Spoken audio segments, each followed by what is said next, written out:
Dun dun dun. Alrighty, kids, we're painting some more. We're going to continue our work on the little skinkaroo. I have not touched it since I was last painting, so we're just basically going to pick up right where we left off. I grabbed a coffee.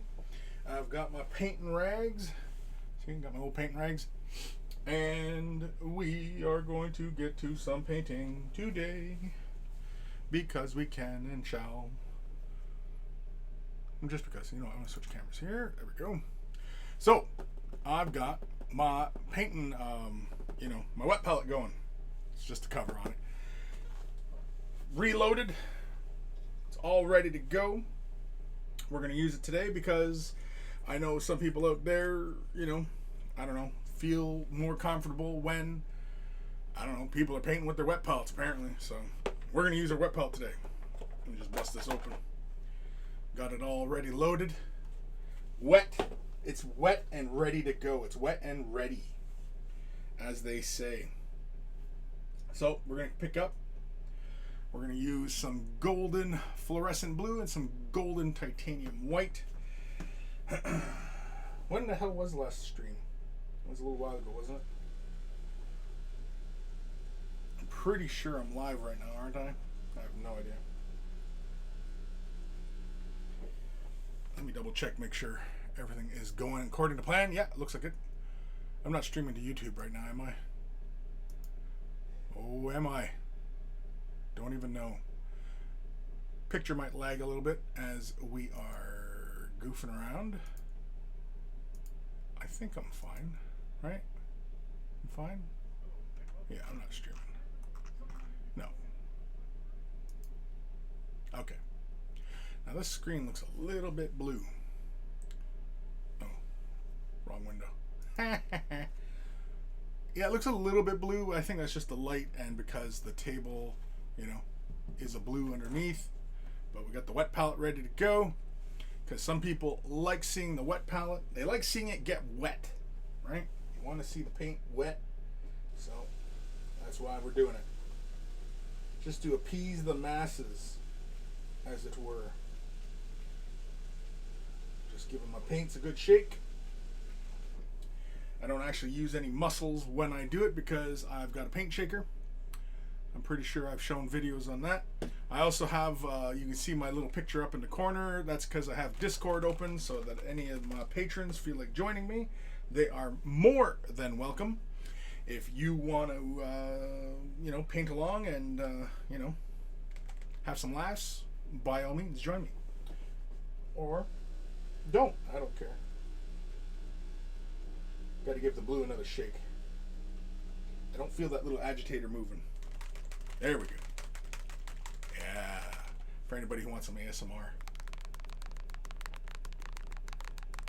That's paint shaking. That's not me playing with myself or anything like that. All right. So, previously, I was at a 50-50 in my highlights. So I'm going to put 2 drops of blue and 2 drops of white into my wet palette. Let's pick a spot over here. Let's go over here. 1, 2. Now, because we're working with a wet palette, this paint will thin automatically because of the added moisture of the palette. 1, 2. There we go. And let's get back to work. Grab my mixing brush. My trusty, rusty mixing brush. I probably could change up my palette water or my paper water or my rinse water. That's the word I'm looking for. It's words. I'm looking for words. Give that little mix-a-roo. We see that on camera? Yeah, we can see that on camera. Oh yeah, hoof. Now golden paints are already really thin. So this paint is just going to fall all over the place. Grab my trusty brush. There we go. And we are ready to paint. Let's grab this little feller. You know what? Can we move this light just a little bit over here? Can we? Yes, we can. Try better view? I have a better view. Sorry, I got my paintbrush in my mouth. Let's move this right around here so it's not quite all in my eyes.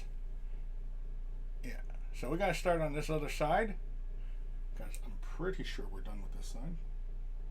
Maybe, possibly. Let's grab a little bit of color, a little bit of a brush. You can see the paint really, really thin there. And let's start. Make sure I'm in frame here.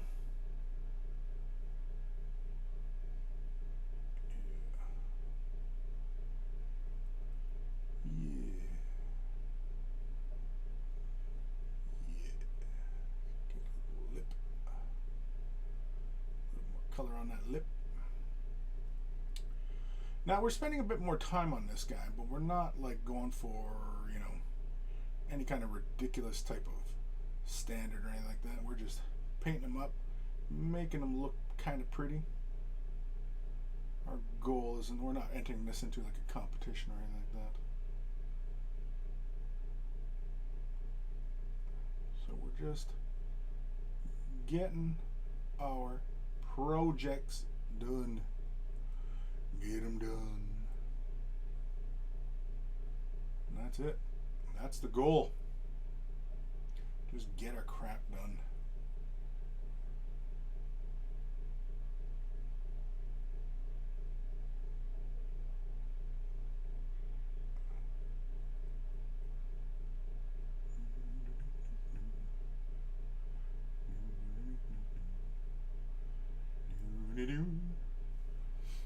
This side's looking all right. It's looking a little contrasty. Let's head over to the other side and start working on some highlights. To be honest, I don't think I've ever really worked with my wet palette with these particular paints. So it's actually kind of a new experience for me, because I think I normally just work with these colors right on my palette dry.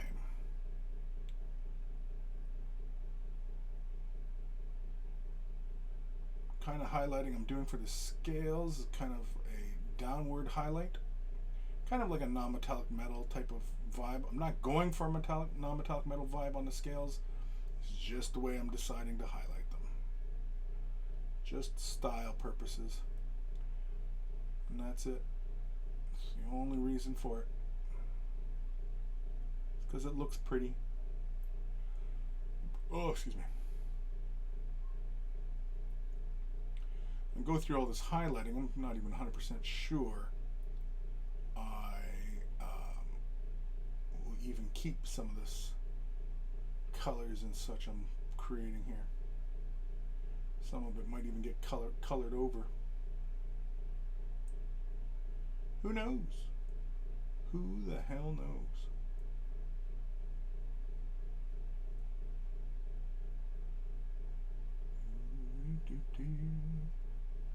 Little fleshy bits. Get a little highlight going on there.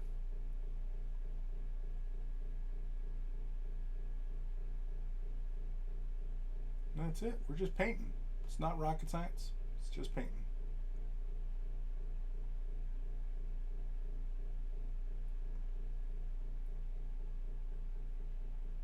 When they say that expression, are they actually talking about like actual rocket, you know, like actual rockets?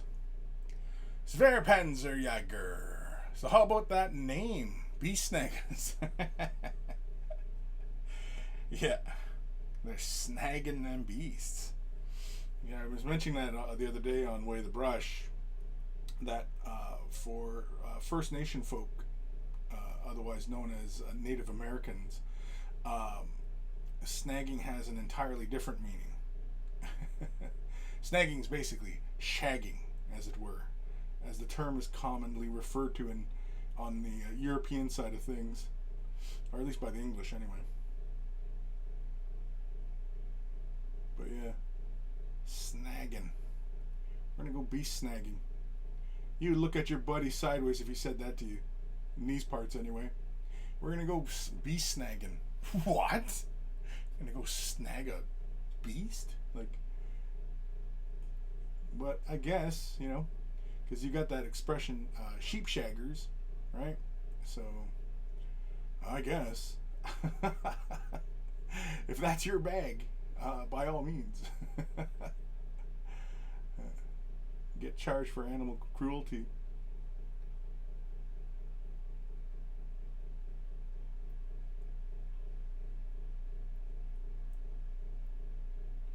You know when the people dress up in the costumes, the animals and stuff?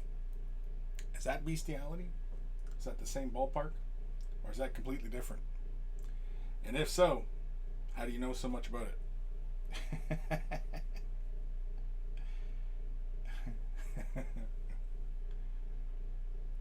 Yeah, we'll get this stream off on the right foot right from the start.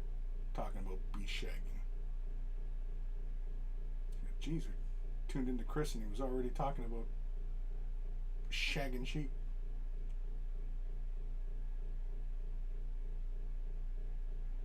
That's how she goes, though. That's how she goes. Talking about shagging sheeps.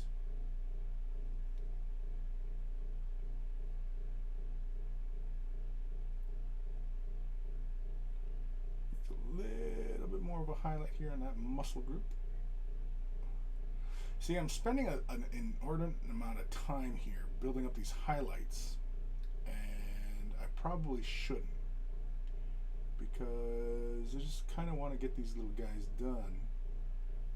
And so I think I'm painting them to an unnecessary standard at the moment. I don't mess around, straight to the point. I try not to mess around. I like being very direct about things. When I ask questions, I ask them directly, and I kind of expect to get direct answers. And I get a little annoyed when I don't. Just a little. Might be my autism, I don't know, but yeah. I don't like it. I don't like it. Mainly because if I ask a direct question and I don't get a direct answer back, it usually tells me that the person's being evasive. Now, why are they being evasive? I don't know. Typically, it's because somebody has something to hide, but you never know.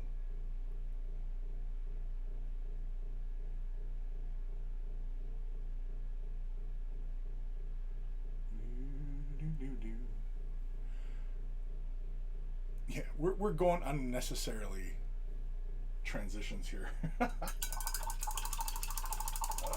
Another quick little layer, and I think that highlight will be done on this side. I'm pretty happy how it looks on this side. And so we'll do this side and get some more going. Get some more.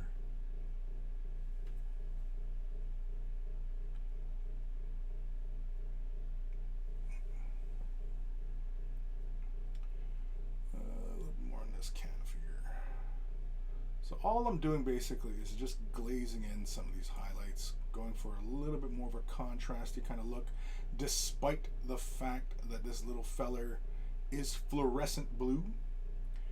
And yeah, it's a lot of fun, and I highly, highly recommend for a lot of you out there to have fun, have some fun, play with some color.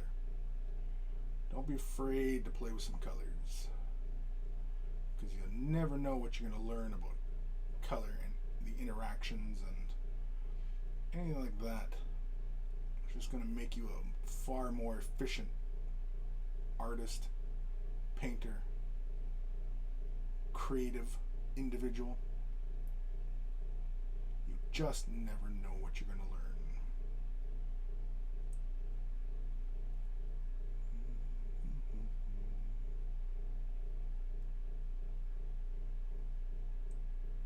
Not sure what colors I want to do a little blowgun. I know on the Chamalamion I'm going to go with more of a gold. I may stick with that. I don't know. Same with the feathers. I kind of want to do them either like kind of natural, or I might go colorful. I might go colorful, like a quick little rainbow on them, you know? Something along those lines. I don't know if I really want to do it on the crotch feathers though, because his arm's in the way, and it's going to make that kind of a pain in the arse, really. But who knows? Who knows? Some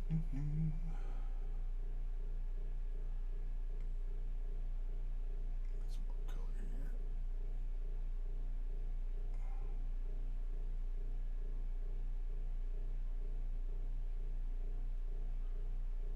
Highlight.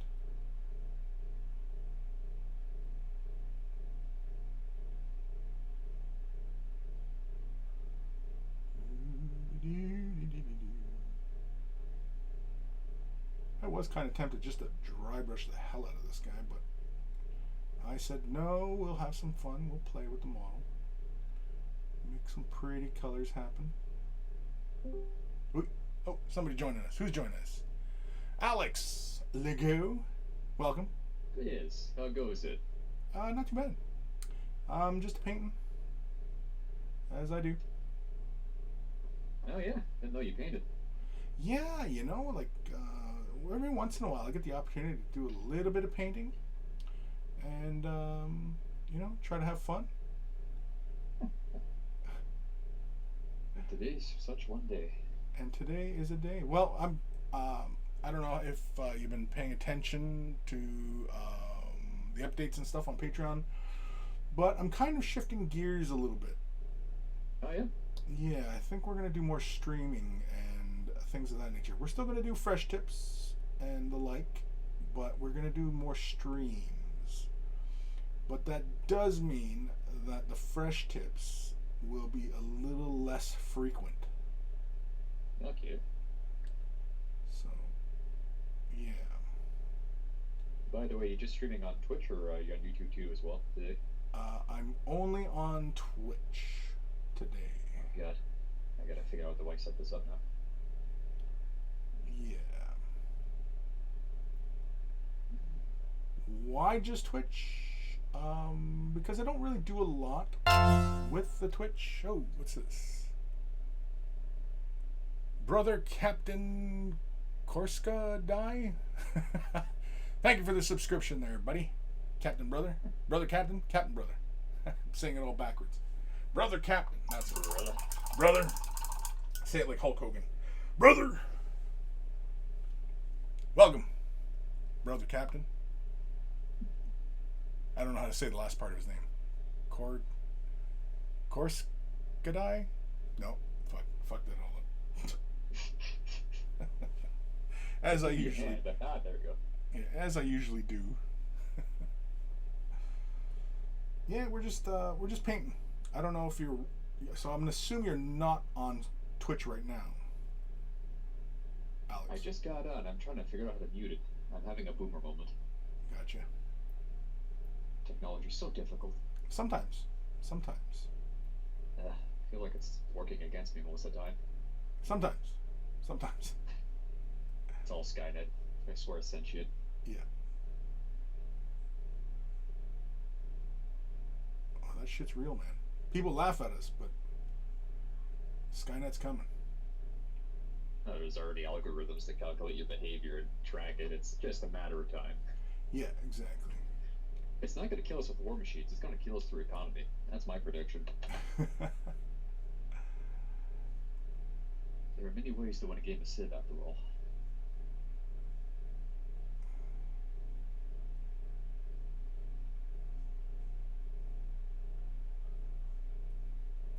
Oh, there's some scales I missed over here. Damn.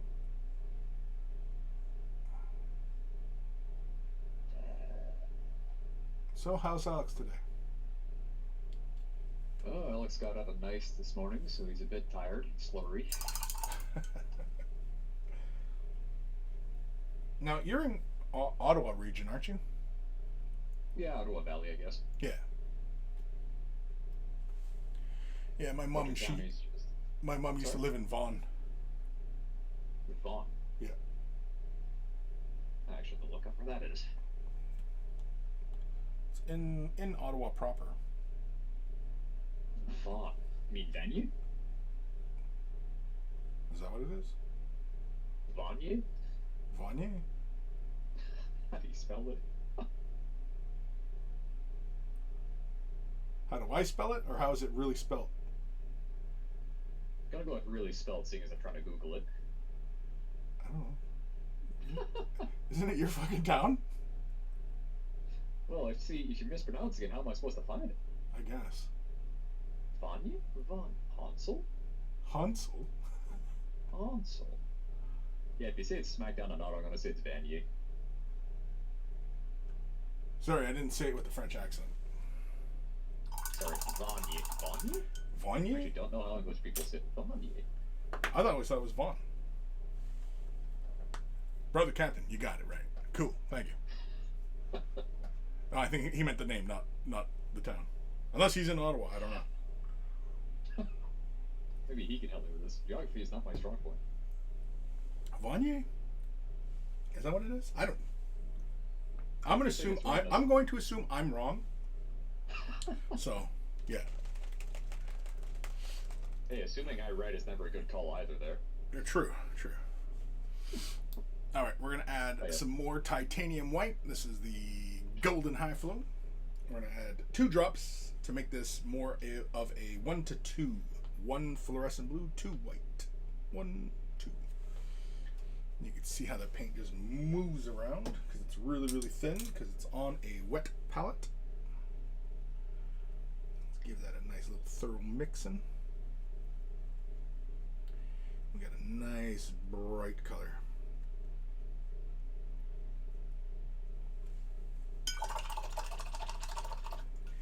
And this should go by fairly fast as we are just looking to catch some of the high points. Just little areas, little things. Actually, I'm going to minimize my browser. I don't really need my browser because I can see everything on my stream window. Oh, excuse me.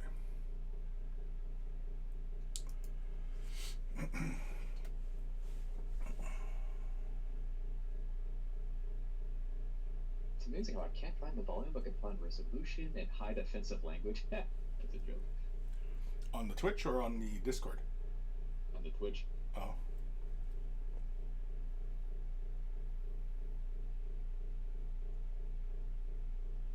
Yep, I'm gonna have to get the wife on this. I'll drive back. Should just start screaming, honey!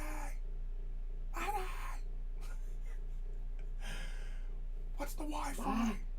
Ma! Where's the meatloaf?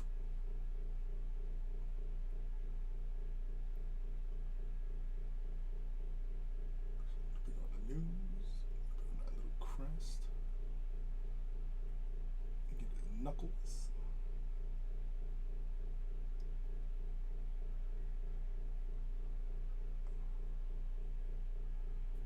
On this fingertip.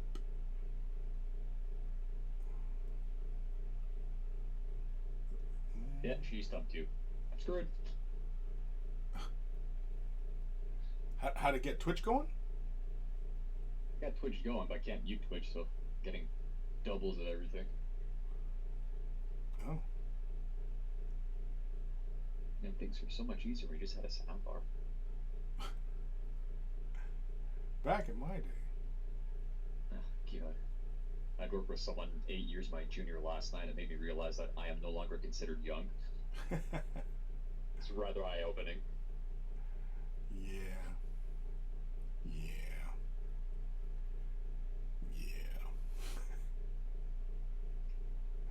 Can't imagine how you feel, though. The expression I'm always fond of is you're as old as the women you feel. Yeah, that's for sure. In case I've been an old coot since I was 19.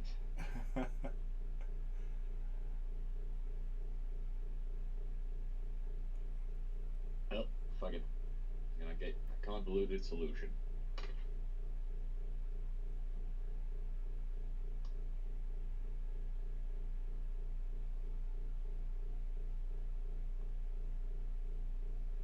You gonna have to MacGyver this bitch or what? I'm gonna have to go Discord through the phone and tablet through the tablet. I mean, Twitch to the tablet. Oh fuck, there's that night shift ring. Oh, forgot to close those tabs. Oops. Don't post, don't post. And suddenly I've replied all to everyone at work. Oh shit.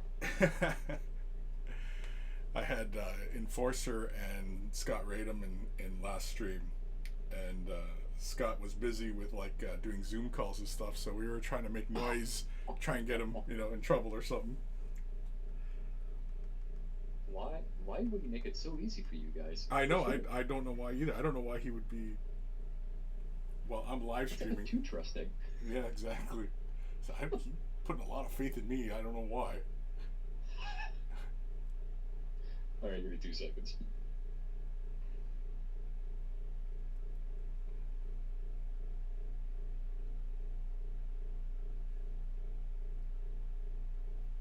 Can you guys see what I'm doing here? Should I zoom in the camera, like the main camera here with this little guy? I probably could.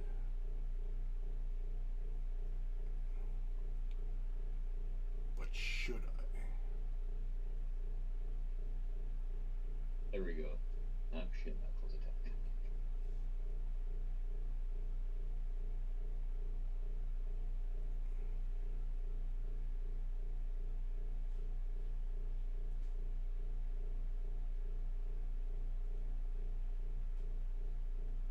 Oh, I can pick up the brush. You gonna paint along? Yeah, it's been a while since I had the chance, so I was actually on my way to paint when the wife told me you're online, so. Oh, cool.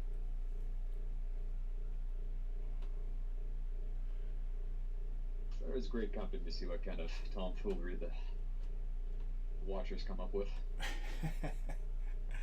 Well, that's kind of why I've done this, where basically you guys can join in and have a say, just for gigs, It's always interesting to see where the conversation goes in your particular crowd, because most of the time it's just nutsack jokes, but sometimes it gets heavy, more cultured, I guess I could say. Yeah, heavy too. I'm okay with heavy conversations. Some people want to have keep the the conversations right, kind of light and not get too political or whatever, right? Controversial, and I don't really agree with that, because we all live in the real world, and we all have opinions about stuff. You don't get anywhere by avoiding it constantly. No. But it's not my goal to talk about, Certainly not, but at times it's educational. Well, sure. A couple streams ago, you were talking about First Nations and the terminology, the proper terminology to use. That was quite fascinating. Well, sure. And like, you're Canadian, right? Yep. So that kind of shit isn't something you learned in school? The residential schools, yes, but the terminology, no. No, but I mean, like, just like about the people around you, like, historically who's in your area, kind of thing, and you know what I mean? Yeah. Well, I went to French school, so I was a little bit more in depth from what I've learned in the English school board, because we learn about Leif Erikson, the Vikings that set up here, and then the 7-Year War. A lot of people here don't even know what that is. Right. Which probably is the crap out of me. It's like, why do you think there are French people here too? Yeah. There's a lot of things that aren't taught, so most of the time. Yeah, well, most of the time I'm patient with people, especially through their lack, because I know that the system, essentially has failed them, right? Mm-hmm. And that's why we're all in the boat we're in today, and so many people are prickly towards each other, and it's not just First Nations, and we're talking just about anybody really. Anybody different. Yeah, and it's through a lack of education. It's obviously a lot of fear mongering and these kinds of things, and it doesn't do us any good to hunker down and live within these echo chambers. Yeah, well, the best thing I learned had good teachers growing up, I suppose, but the best thing I was taught is basically how to analyze what you're being told. Yeah. So the way that to learn this is every day you have to take a news article and, pick from a hat and someone has to present their news article, but it became pretty evident pretty quick that, hey, a lot of these don't really stand up by themselves when you start asking questions. No, typically no. Mm-hmm. And that's how you know you're dealing with propaganda, is that any kind of scrutiny, the whole thing just falls apart. Yeah, it's kind of like 40K as a whole. Yeah.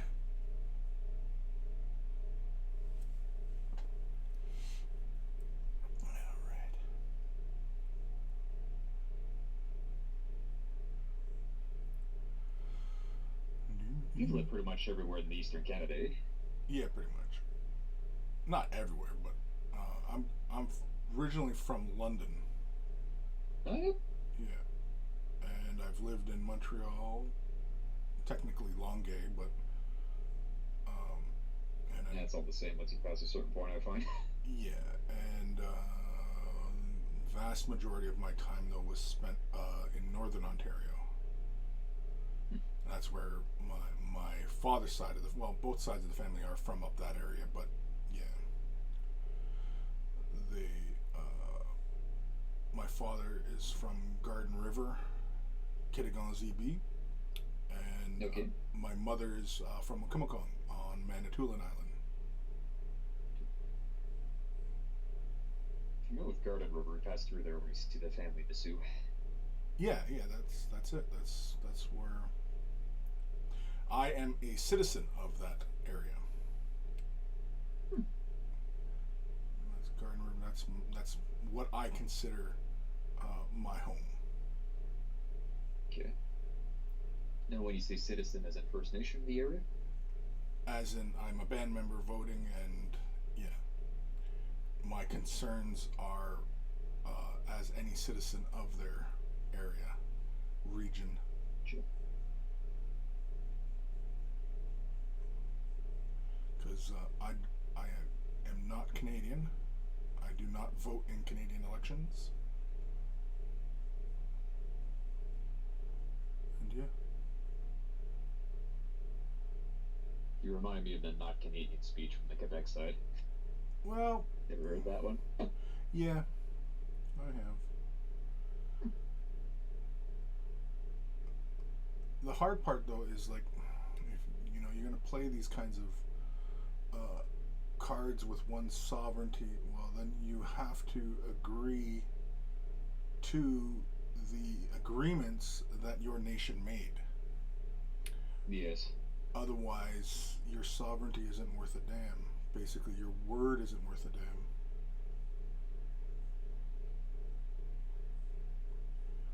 It's a whole other bag of worms. Yeah. That's a hell of a very political. Because I've learned that people from the Quebec border too, their media is very introverted, I guess you can call it, to the point where a lot of them have no idea of the other cultures that are in the rest of Canada, particularly, French. We're everywhere. We infest the lands. Yeah.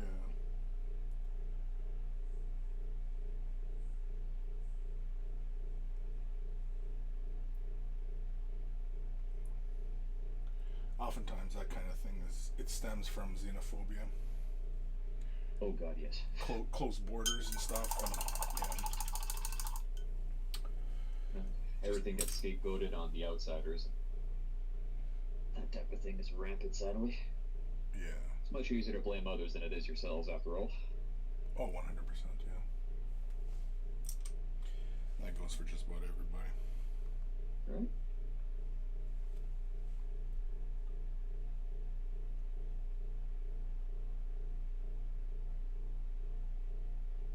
Have you finished anything from that little box set yet? These little lizard men? Mm-hmm. No, because I'm currently working on the Chamalamion. I don't know if you're watching on the screen, but yeah, there's gonna be yeah, there's gonna be fresh tips on this guy. I just haven't finished editing him yet. And this guy, well, I've been working on him just on the stream. The stream before this one, which was 43. This is 44, and yeah, I started this guy in the last stream, and we're still just working our way through. Holy cow, that's colorful. I love it. Oh, the Chameleon, yeah, he's fun. He's a hard balance of just kind of, you know, like he's really kind of garish, but that I'm fine with that. That was the intention. Yeah, I really enjoy the contrast in the colors. It kind of gives them almost like a tropical fruit feel. Yeah, yeah. Passion fruit.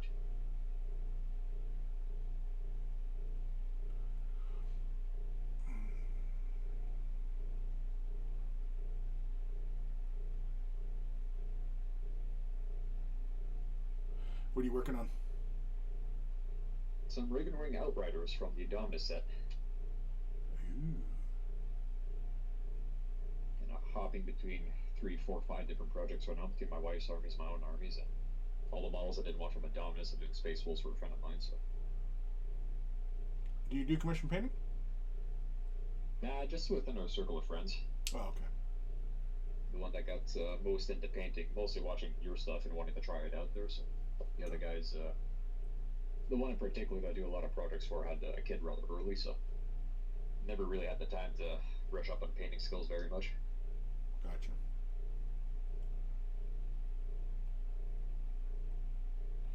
Yeah, there was a time, a long time ago, in a galaxy far, no,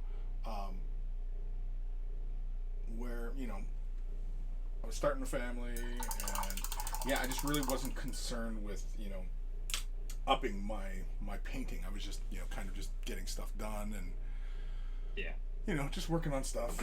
I really wasn't concerned about, you know, color or anything like that. I wasn't being very high-minded about things, and I just, you know, painted stuff that looked fun, and, you know, I was just having fun with it all. Especially the phase where I'm at right now. I'd love to do individual projects, spend a couple of months on them there, but the backlog beckons too much. Yeah, yeah. Local hobby store always has these painting competitions, and it's not in the competition sense of they judge them and then they hand out trophies based on their personal taste, but it's more of just motivating the community. Hey, get some painting in, try our new painting products, and it's based on people's favorites, kind of like democracy. Right. I didn't mean to make a brow comment like that, but just kind of slipped out. But anyways, the biggest prize is just pulled from a hat. So you get the, if you participate, you finish your project there, then it's got pulled from a hat, and it's how they run their tournaments as well. It doesn't really matter if you win or not. It's just for the sake of getting everyone together playing. Right. Oh, nothing wrong with that. Yeah, it's my preferred way of seeing things run this far, because you don't get as much as the competitive tryhards either, so. Yeah. I mean, don't get me wrong, metagaming has its value. It's kind of fascinating to kind of learn the rules and whatnot, but every now and then you get that one a-hole. Yeah. When I was younger, I was, you know, I was one of those assholes. Well, just like, you know, really liked winning and, you know, entered tournaments and stuff like that, and, you know. Then after a while, you reach a certain point where you're like, what was the point of it? Why was I dedicating so much energy to this? You know, ultimately, what's the worth of it all? Yeah, like where does it get me, right? Okay, if I enter a tournament and I'm number one, great, you know. But like, so what? Like, it's something cool to aspire to try out there, but beyond that, yeah, it's you know, I don't know. I just it fell to the wayside, and it just didn't really bother, you know, getting really kind of worked up about it anymore. Just wasn't worth it, you know. Same with painting competitions. Level of emotional stress being that competitive as well. Once you realize that you don't need to feel that. Yeah, exactly. You know, it's just like I'm stressing myself out over this, and what? Like, it's not like, you know, it's not like I'm getting ready for the Olympics or, you know, some sort of feel like work. Why am I doing this to myself? You know? Yeah, exactly. It's just like, you know, there's no point. There's really no point to it. Like, you know, because it's just a hobby, and you know, that's the most important thing to remember.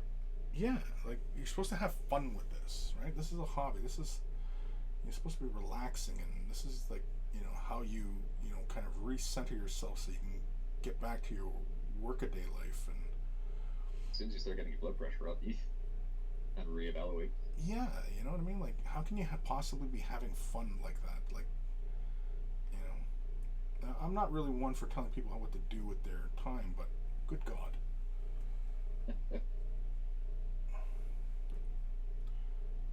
By all means, you do you, but I'm not doing that. Yeah, and I mean, like, it just makes little sense to me to get really worked up like that. To the point where, you're making enemies at tournaments, and, like, Exactly. It's when the passion starts going towards frustration. It's just like, okay, yeah, bump the brakes. yeah. It's like where did all this animosity get you, and, all this stress and spending all this ridiculous amounts of money on miniatures and stuff, and like, where did it get you? It didn't get you anywhere. There was no That's point the to it. biggest thing for meta players on that caliber too is they'll sell everything that's no longer meta, buy a bunch of things that are currently meta. Just like, well, you're spending money to manage an army rather than actually having a hobby at that point. And if you're gonna be that hardcore to the point where you buy all the latest and greatest things, you might as well just pay $80 for a video game. It'll be a lot cheaper. Yeah, you might as well just get into video games. At least with video games, like the tournament for that, they got some real fucking prizes. You can, like Fortnite, Yeah, get like fucking 10 million bucks just for the winner. Just for playing a goddamn video game. God, every time Fortnite is mentioned, this is some of my skin crawls. I've played Fortnite. I've had fun. But playing against a bunch of 10-year-olds who can outbuild my ass, oh yeah, I was kind of done with that. I was like, I'll go back to... I'll go back to Counter-Strike. Where there's no building. Oh, God, just... I have all these skills from all these other shooter games. Alright, and what the hell? That person just did a 180... What? There's a fort now. Yeah. I don't like it. Yeah. Must be playing Building Simulator. Fuck it.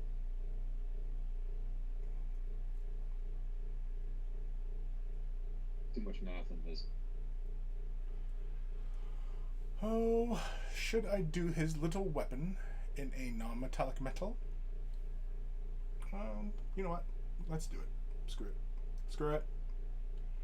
We'll do a non-metallic gold, I suppose. I was gonna do like regular gold paint, but let's do a non-metallic, just for giggles. And because we're painting this, and we're spending already a stupid amount of time painting this guy anyway, so. Why not have a bit of fun? Hey, Kim. Mr. Kim's joining us in the chat, not the channel. See, I heard no voices. Yeah, I know. Just my own.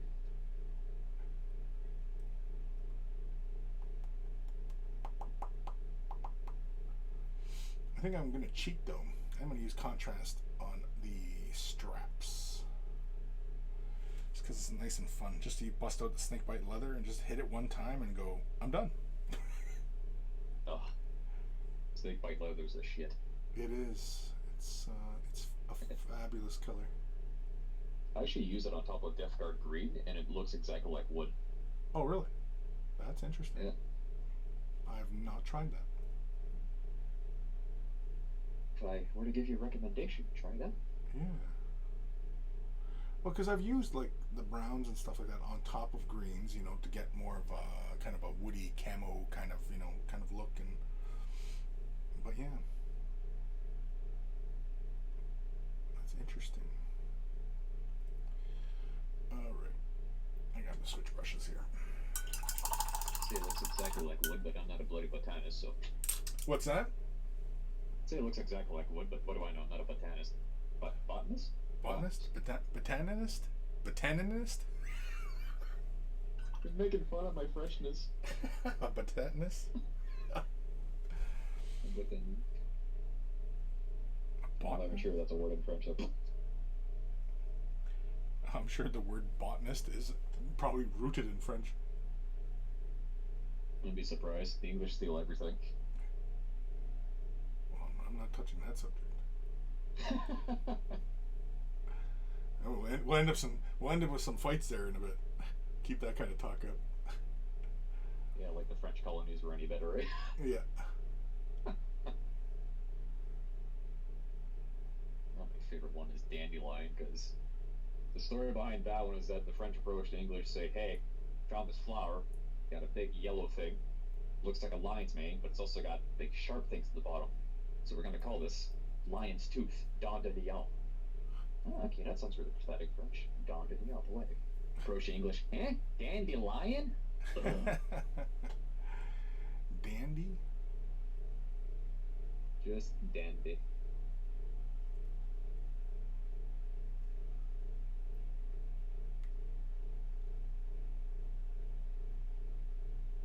And of course, you have the classic entrepreneurship.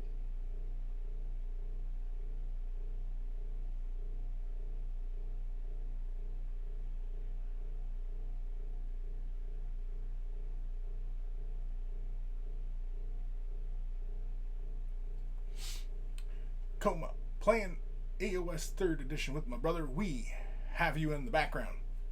I'm in the background? Just creeping them. Just creeping. I'm in the background, apparently. Stalking.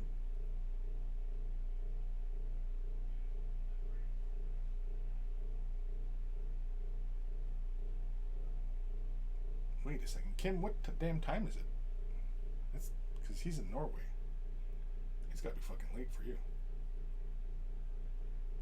Yeah, yeah. Kind of middle of the night times, I think.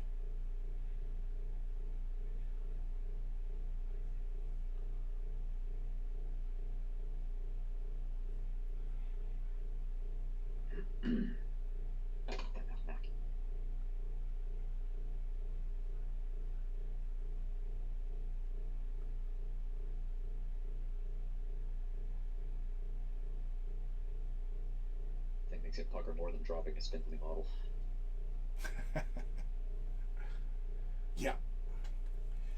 And dropping a spindly model in a carpet that hasn't been vacuumed in a bit. And you have like all that debris from all your mobbing and stuff. That's the situation I'm in right now. You gotta look for that tiny spare piece amongst all the little grey rocks. Yeah, I did it a bunch of times, assembling the Warmaster Titan for Titanicus. And it's got like a shit ton of tiny little parts. And oh yeah, I was like every other hour I was on my carpet with my cell phone, flashing the light and everything, trying to see where all the little parts went to. That sounds awful. Yeah, it was a pain in the bum. I got a solution. Rip off the carpet. Yeah. White tile everywhere. But then on tile, the little parts bounce. And so the parts will really go flying in that case. White carpet just will turn gray over time, so it's your gooch. Yeah, especially if you had gray carpet, like the same tone as the plastic, you never find anything ever. God, the amount of bits that I lost in college of that stupid carpet was, I shit you not, the exact shade of the polyester plastic.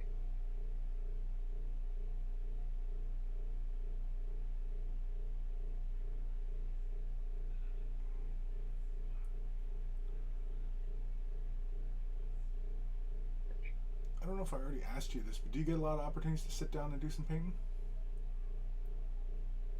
Kind of depends. Right now I've got a one project per time off policy there, but the last couple of weeks just been busy as all hell. Everything's reopening, right? So I got a bunch of things on the backlog. Gotcha. It's mostly the union work that takes up my spare time now.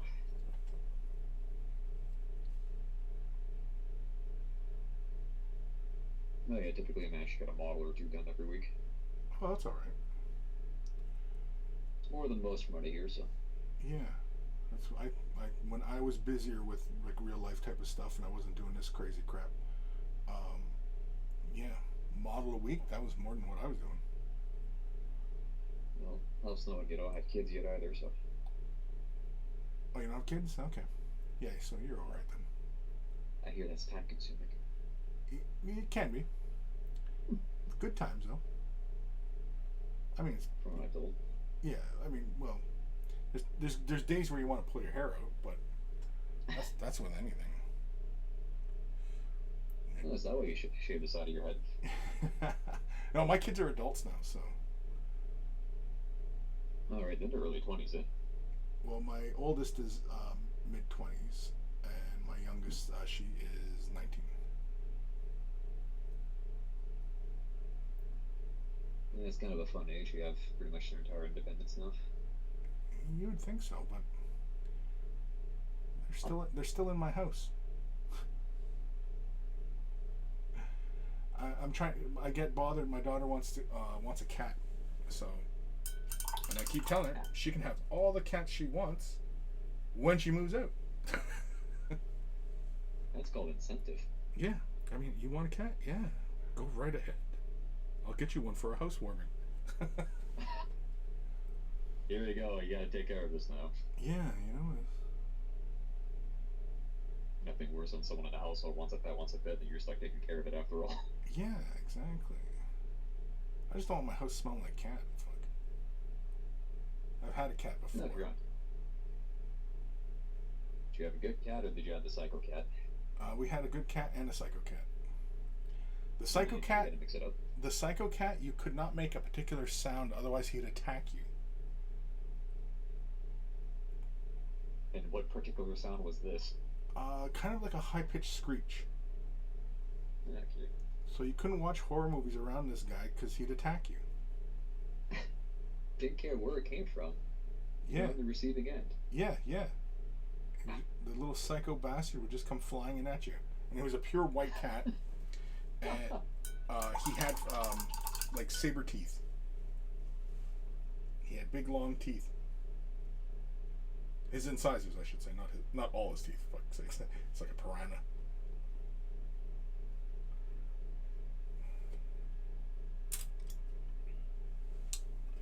I like cats though; they're just little psychopaths. Yeah, the other one was just playful. He was fun, but yeah, the psycho was pain in the ass, and he was constantly trying to hump the other one. And it was two males, so lot of Strange for a cat. yeah. They were strange cats. Yeah. Pretty lucky with ours. Comes for attention once every 3 days, and then he fucks off for the next week. So that's just the right amount for me. Now, the daughter almost convinced me about 7-8 years ago. She almost convinced me to get a cat because we had a rodent problem in my neighborhood. And so I was getting really fed up with the little buggers. And so I was looking at, psycho killer cats. And my cousin up north, she has a farm, and she had killer cats. These things, like the little kittens, were catching squirrels and eating them.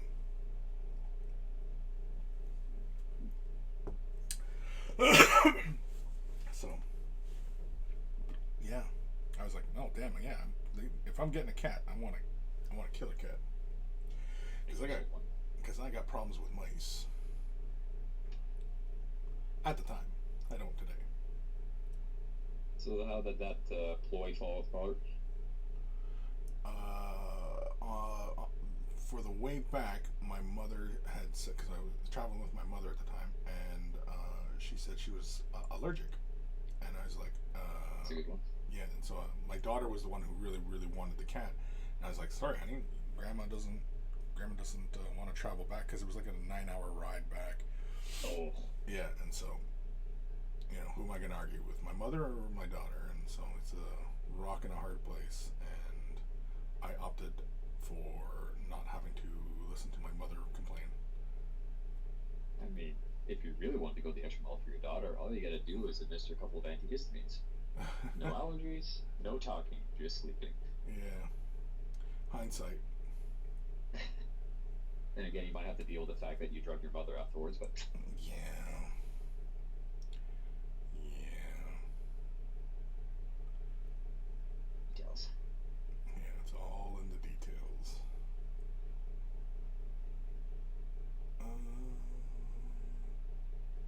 Oh, excuse me. There was something else I wanted to do.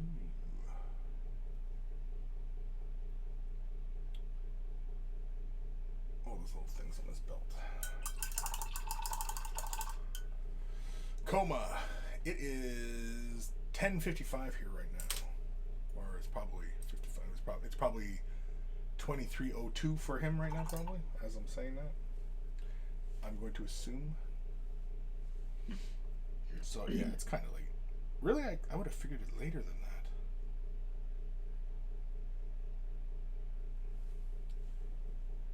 But what do I know? What am I, a fucking world clock here?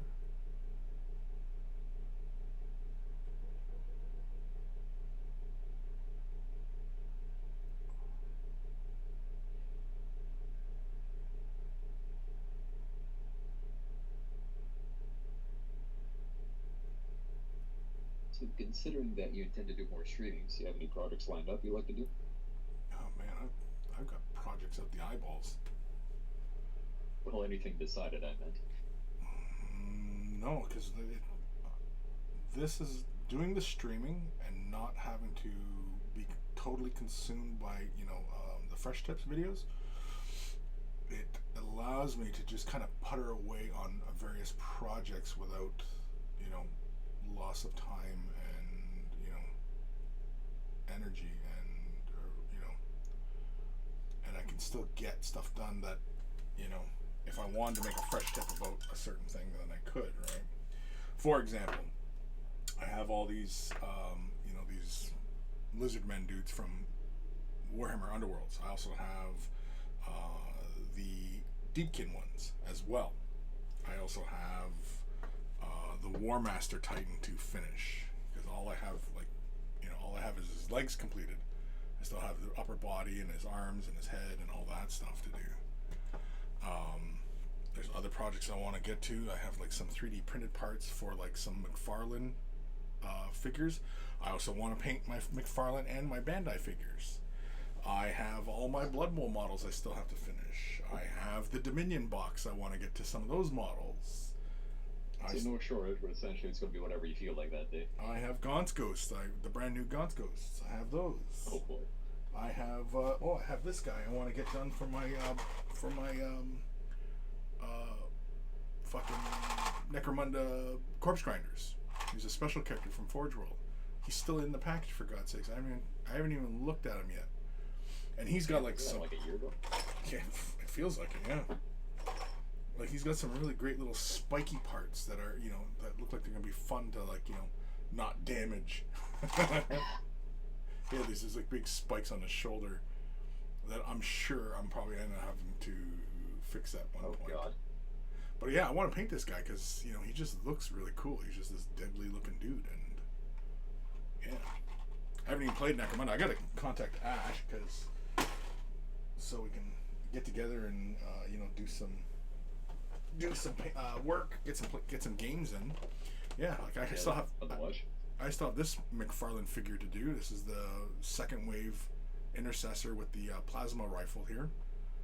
He's still in the packaging.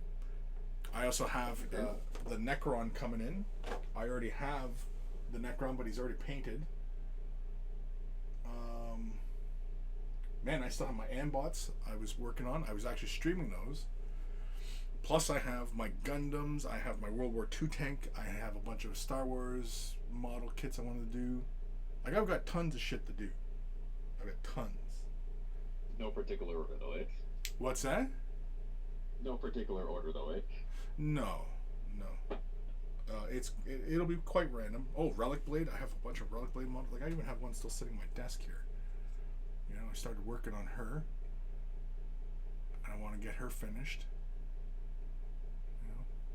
Got a bunch of stuff. Plus too, all the Indomitus Marines and stuff like that. And the Necron. I don't even have all the Necrons done. I wanted to have all those Necrons done because I was thinking about doing it as I don't know, either part it up and sell it or do it as a big mega giveaway thing. I don't know. The mega giveaway thing seems a little bit excessive, but you never know. It all depends on how goofy I feel. Particular day, how much you've had in your coffee. Exactly, how much Christmas cheer I've had. Alright, looking for snakebite leather. There it is. Beauty. And I didn't realize, but snakebite leather does separate. You can see it's kind of light at the bottom. I didn't realize that. Okay. Put it on my shaker. Oh, yeah.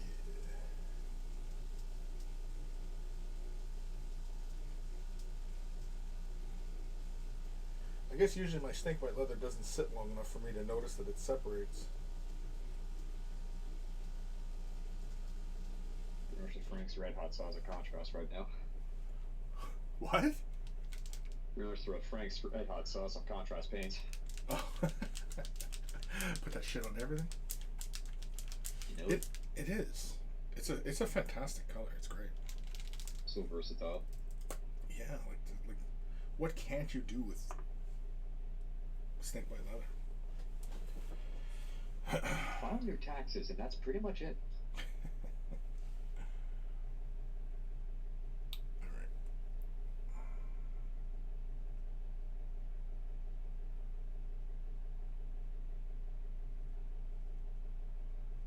Just a quick little layering and bang, you're done.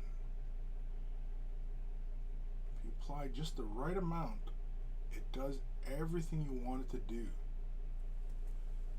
It's so much fun.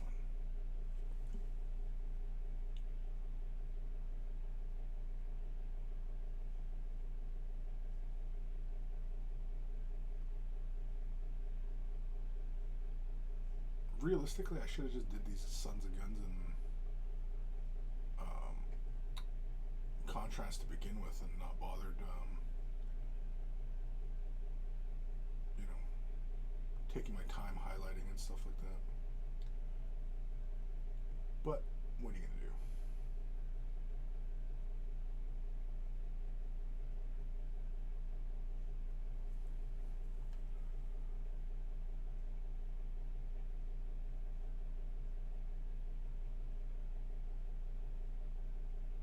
Yeah.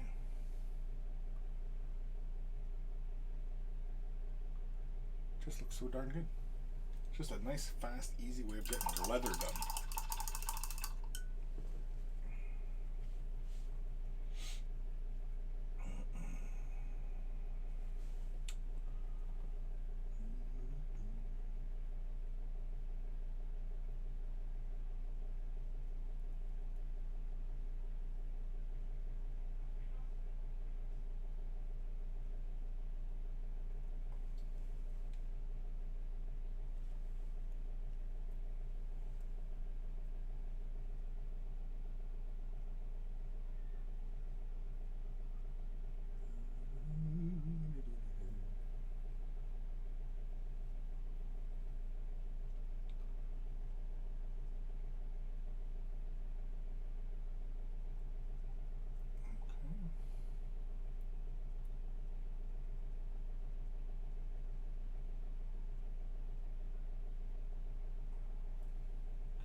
Now, the hard part. Oh, actually, let's do his toenails as well. Let's paint his toenails. You know what shade of pink you got for that? Thanks, son. Sushi, you said. I love you. Sushi? You're having sushi for dinner? Son Apparently so.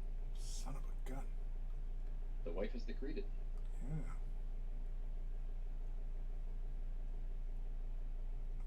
Best day after a night shift ever.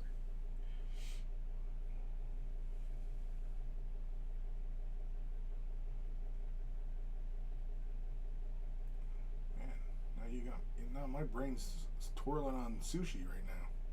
Some sashimi. I gotta ask, because I think you made references a couple of times. You watch Letterkenny? Yep. I do. I thought so. Some sushis and sashimis. Yeah, this show is just too damn funny. I was Jeez. watching that one on Crave, and yeah, I blew through it really, really fast. My wife watches a lot of TV shows, and I have a hard time sitting down for that long, but she sold me by showing me the clip from the third season where they meet the Quebecers for the first time. Oh. Yeah. There's something special about having scenes in bilingual. Yeah, it's pretty It was priceless. No, it's a good show, and like, I don't think that show gets enough credit for its writing. Yeah, certainly not. Because it parodies pretty much all the cultures in Ontario, but in a way that's sort of still, I wouldn't say respected, but does it justice, I suppose.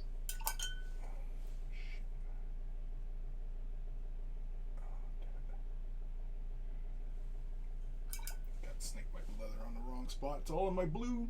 It's changing the value. Mm-hmm. There we go. Might have to hit that again, but I think we're okay. See, little press fit models, they don't have, like, it's kind of challenging to do them in sub-assembly because they're press fits.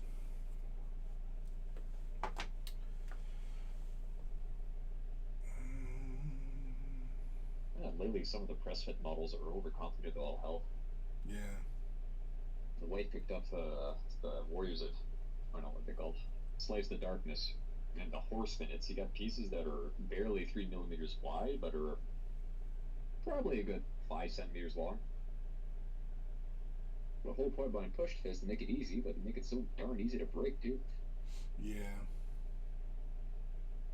Yeah. Sad things.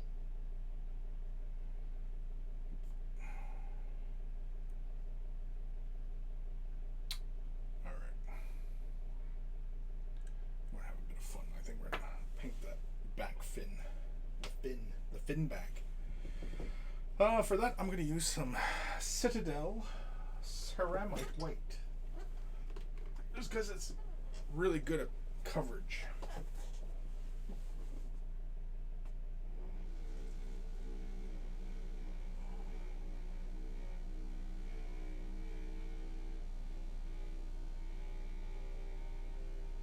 You gonna do it the same way as the guy from Guardians of the Galaxy with the arrow? Not quite. 4 seconds. Yondo.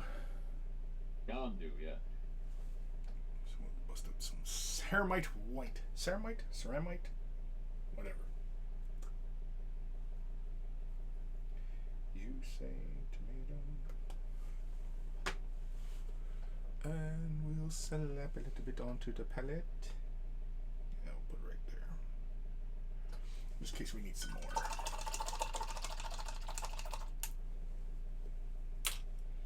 And we'll stick with this brush for the moment.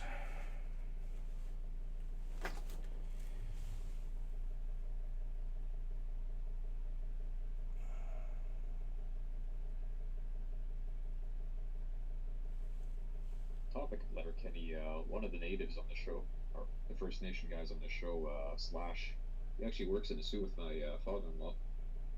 Oh, really? Small world.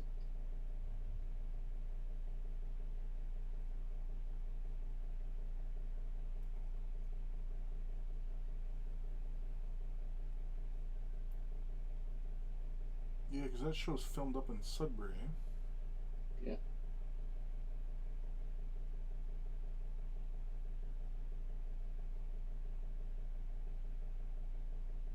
Yeah, I like that show. Apparently, we're getting another season of it. 2 more, actually. Yeah. And then they're having a Shorzy spin-off. Oh, Jesus. I didn't realize it until, like, much later, obviously. That Shorzy is Wayne. Yeah. Same actor. I didn't realize that. What's his name? of the later seasons, the one where they have the call-in show, the Kraken Hag. Yeah. There's a scene where I cannot remember the name of the actors there. Tight white shirt guy, I guess. Oh, McMurray. McMurray, Mumbler. Yeah. Yeah, he starts his own show and he gets a bunch of people calling in. He's getting torn apart, but everyone that was called in is the same actor that we're seeing Wayne. Yeah.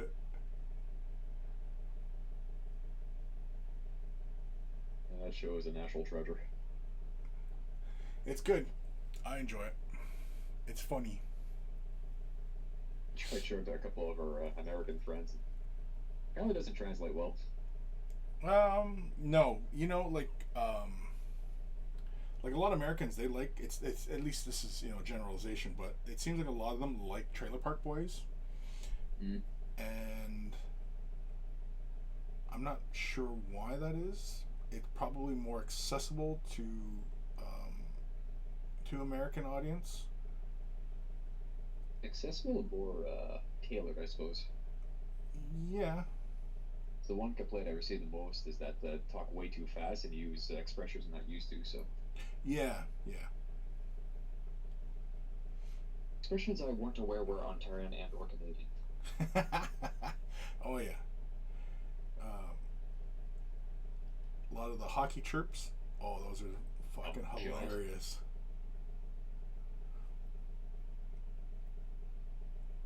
Some people that talk like that too, that are hockey players, and you just die inside. It's like, yeah, these two tits, bang on. Yeah. Oh yeah. I've known plenty of those guys.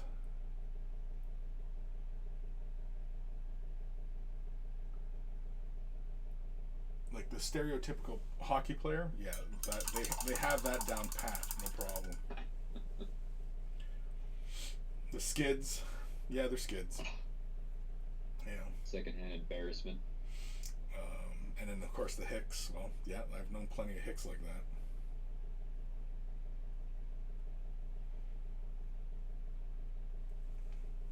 Yeah, it's like Letterkenny, I think, is a far better comical representation of Canadian life than Trailer Park Boys.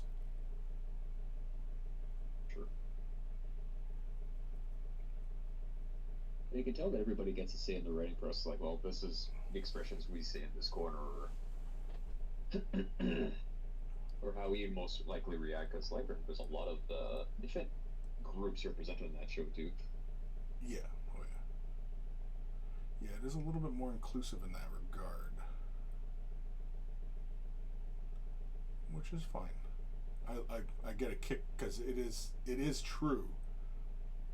The hockey kids, they get the native flu. That is a very real thing. I'm not surprised. Yeah, it's a very real thing. I've known plenty of hockey kids, and yeah, they always talk about whenever they had to play Garden or any of the other teams from the Reses and the North Shore. Oh yeah, they didn't like it. They'd call in sick because they didn't want to play them because they knew they were going to get hurt. Get the depths at you. Yeah. Don't know how to translate that. Yep. But yeah, it's a real thing. Highly contagious, surely. Yeah. Amongst hockey players, yeah. Because they want to get roughed up.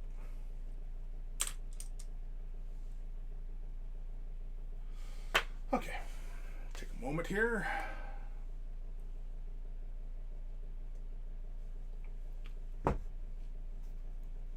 So, some of the people on the Twitch may notice that I've got little icons now for anybody viewing and anything like that. It's little monkey poop points for anybody who wants to throw monkey poop. Now, I haven't flushed out all the options for the monkey pooping points, but yeah, we're gonna have monkey poop points. So on the streams, I don't know, probably fling poop. I think flinging poop is already a command in the Twitch. I can't remember what the command is though. It's been a while. Well, I had Twitchy Kranos was helping me out a great deal with a lot of the stuff for the streaming and shit. And then, you know, because Blake was doing you know, more of these getting projects done, like, you know, like a year ago. But then, you know, they just weren't getting enough views, especially on YouTube. Mm-hmm. But I don't know. The community in Twitch, I think, is a little better than YouTube as far as being creator friendly. I can see that because it's a platform that's specialized solely for streaming, after all. Yeah, yeah. So we're gonna jump over to some fluorescent orange. This is gonna be for the back fin. And we'll put her upside the white here. Let's throw a little drop. Should only need a drop. Have I not used this?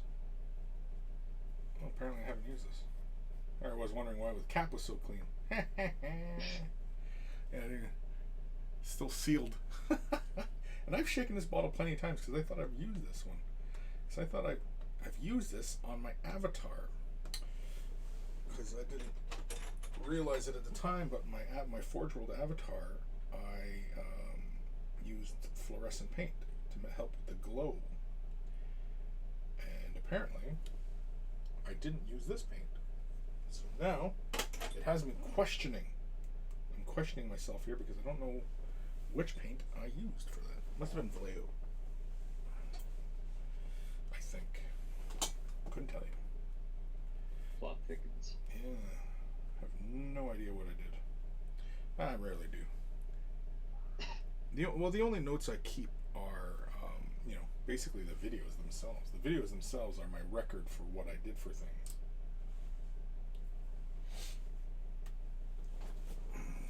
All right. It's kind of tempting now to use something like a fluorescent green for these feathers. No, let's stick with more opaque colors. We'll just do just the fin. The camera doesn't really show how fluorescent this color really is, but it's fluorescent. Fluorescent.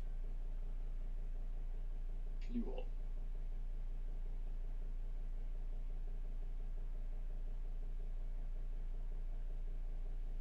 It's already blinding me. That is the dangers of working with these colors. Going blind from how bright it is. Yeah, I like it. The little spot of orange. Looks pretty darn cool. I'm digging it. I'm gonna have to probably lay a few layers down though.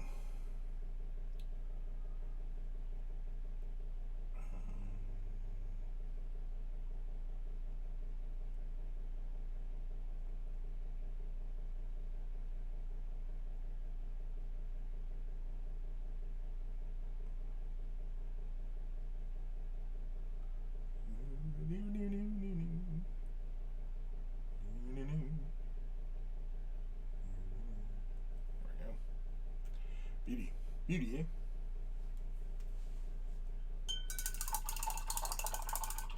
Yeah, I kind of like that. I'm digging this. I think I'm going to do the rest of the skinks in this fashion. This fluorescent blue with the fluorescent orange fin. I was initially thinking of doing like spots on the scales and stuff like that, but I think I might just do just this fin. I might just leave it as such. Because I like how that just immediately kind of grabs the eye, especially with, like, you know, the brown elements around the model and stuff.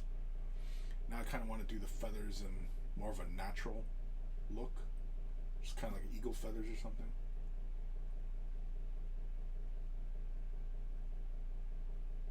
I may just do them in eagle feathers, just for giggles. Just kind of keep that native vibe to these guys.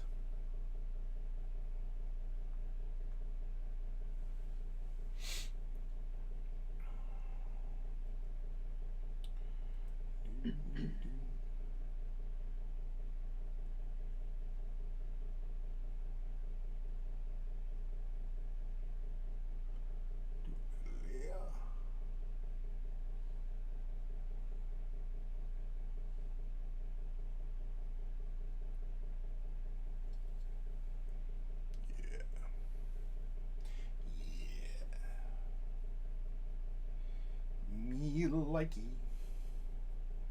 It's hard to look at though. It's like the sun. You can't look directly at it.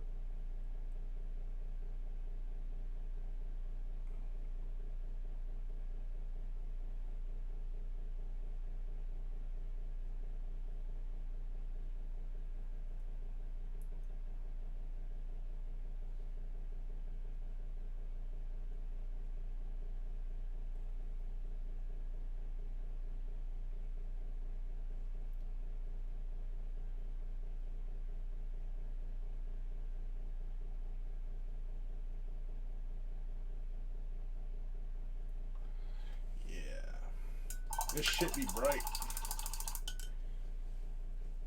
Did you see did you watch the last episode? I haven't had the chance. No? I'm gonna go get my UV torch. Watch this. Hold on. Be right back. You'll be okay without me, right? Oh yeah, I'll host the show.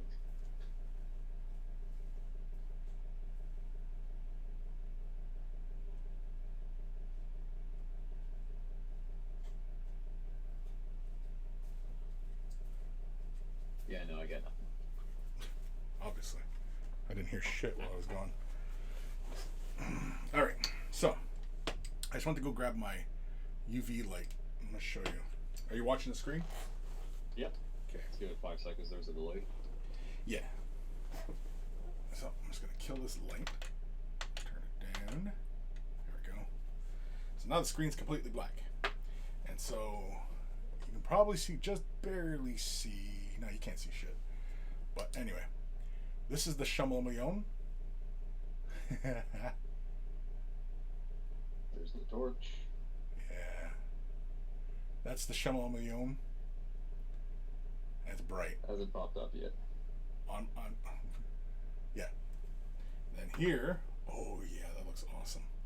This is the skink. Boom. Yeah. I was surprised because I was initially laying this fluorescent blue down and I was like, oh, it doesn't look fluorescent blue. But when you hit it with the UV light, it's glowing. It is glowing. That base is still pure white paint, and like it does not have that same luminance as. Holy shite. Yeah. You see that fin is just a bright orange. That's fun. Oh, that's wicked. Yeah, I like it. It's fun. Fun is fun. Fun is fun. So now, let's do another layer. Let's make it nice and strong. More wrists. Coma, still doing Lizardman? Yes, I am. Yes, I am. Working on these little guys from the Starblood Stalkers. Still enjoying them. Still having fun. Spending an unnecessary amount of time on them, of course, but, you know. A sucker for punishment, right? So.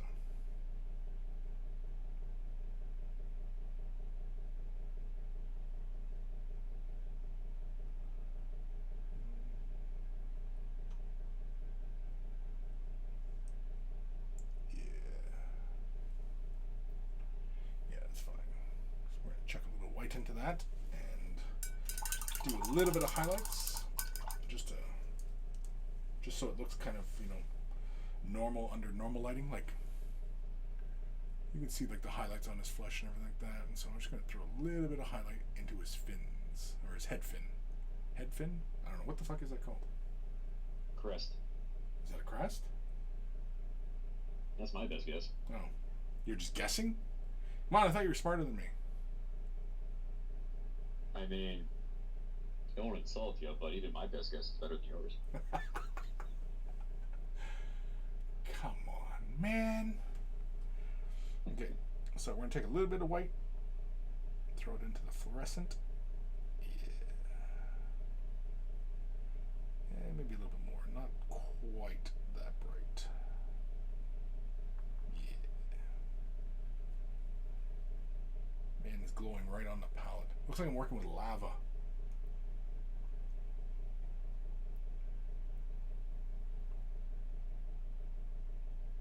There we go. because the paint is so thin because it's sitting on that wet palette, it's like all ready to go for glazing. So it's pretty straightforward working with it.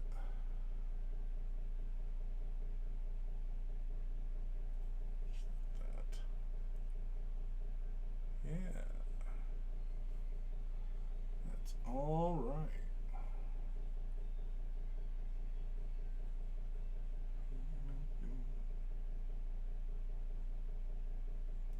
Carefully angle here. I'm nicking something.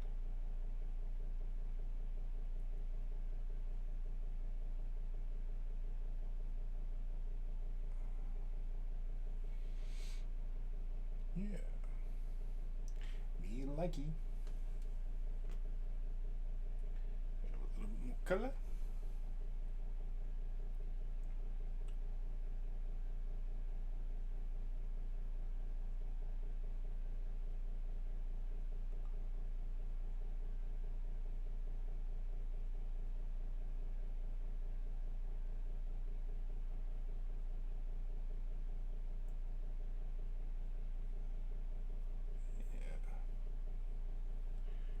Go.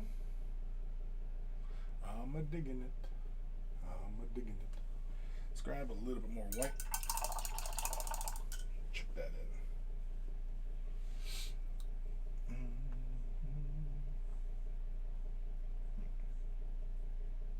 We contaminated the white now. Actually, we'll just run it this side. Yeah. Yeah. There we go. A little too much paint.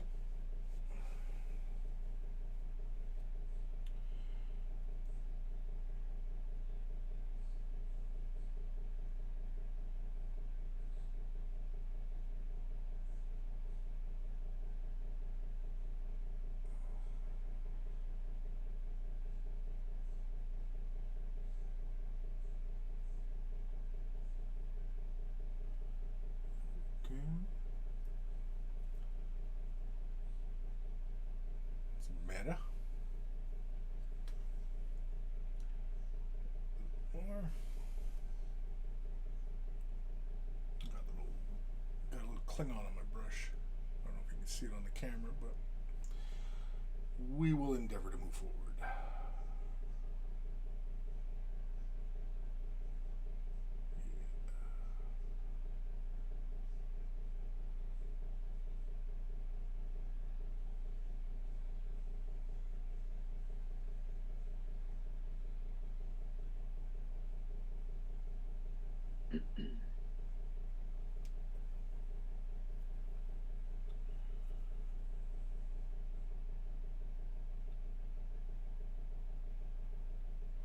Making any headway on your project? Just forgetting to breathe doing the tiny details.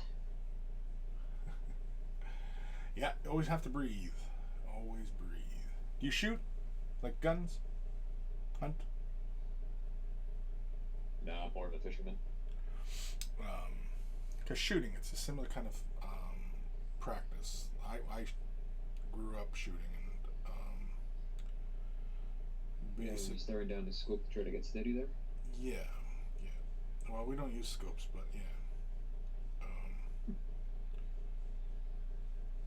But yeah, similar practice. It's just, take a breath in, slowly let it out, and then about halfway through that exhale, stop, and then do a brush stroke or two, whatever you can manage. We'll try that next class. Yeah, it's just a way to steady your hand a bit.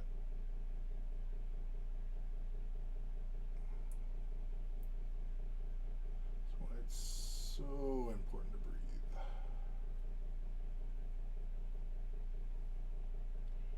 Yeah, that was much better, thanks.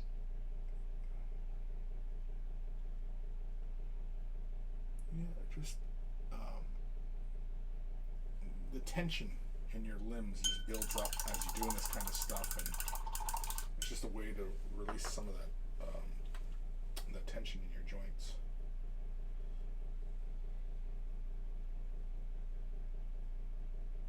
There we go. guns you shoot, I assume you do hunting? Yeah. I haven't hunted in a while, but yeah. It's been a while since I've been able to go murder something.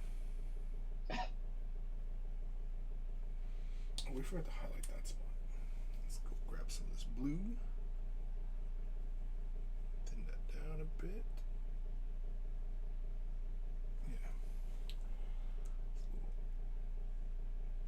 This little spot inside this elbow here. There we go.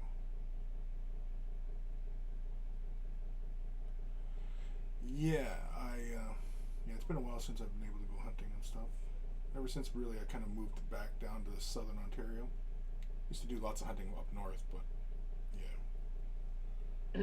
Everybody from around here always goes way up north for hunting. Yeah. I think there's just higher quality in northern Ontario, I find.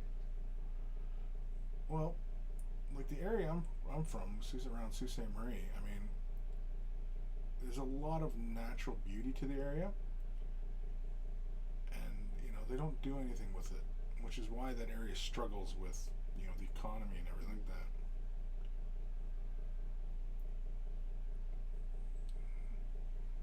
that. Bad leadership, I think.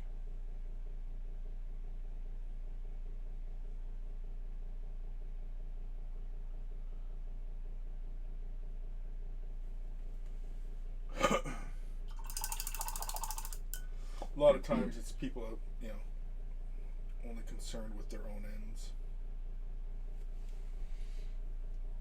Not very civic-minded.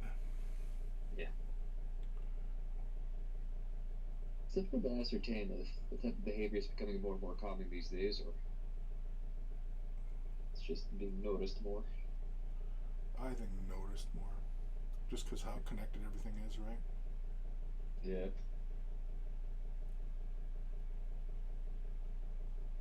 One thing social media taught me is people are a-holes. Yeah.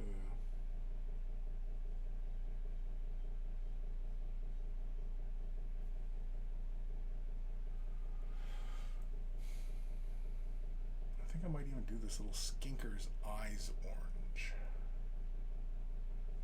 Maybe. Yeah, working with these colors, I have to have the lights and the cameras dialed down, just so that you can see these colors somewhat. Because like to my eyes, I mean, like everything's really really bright, and yeah, because I have like this camera here, I have an ND filter on, so it can go really really bright and still look normal. Thanks a lot. I had no idea that was a fluorescent blue until you mentioned it. Yeah, it's a fluorescent. When I was applying it, because there's a delay on the screen, but the fluorescent chameleon, he just looks so bright in the natural light, or in the natural, to the eye I should say, and the blue doesn't. The blue, and I've had this, mixed feelings about fluorescent blue for a long time, because it just, like, even the Vallejo and this golden, like when you apply it on, it just looks like a light blue. It doesn't, it doesn't look like it's blinding me, whereas like the orange and the greens, the pink, are just blinding when you look at them. Mm-hmm. And the blue doesn't blind you, but obviously when I put the black light over it, yeah, it freaking glows. Because like fluorescent orange and the fluorescent pink, they glow, like they look like they're like electrified. Like this little chameleon fella, he, like to the natural eye, that like it's hard to distinguish its highlights. On the camera you can see the highlights, but when you're looking at it by eye, it's hard to distinguish them. But yeah. So the fluorescent colors, I think, are going to tie these little guys together and everything like that, and keep it nice and fun. What do I feel like? That chameleon turned out really well. That thing's badass. What's that? That chameleon turned out really well. It's so badass. Yeah, so far so good with this little chameleon duder. I'm gonna do the frog. I'm gonna make that frog look like a poison frog, because it would make sense, right? He's got the little blowgun. I'm gonna do his blowgun little details in gold, and then the base is kind of mucky with the little jungle foliage and and everything like that. So, yeah.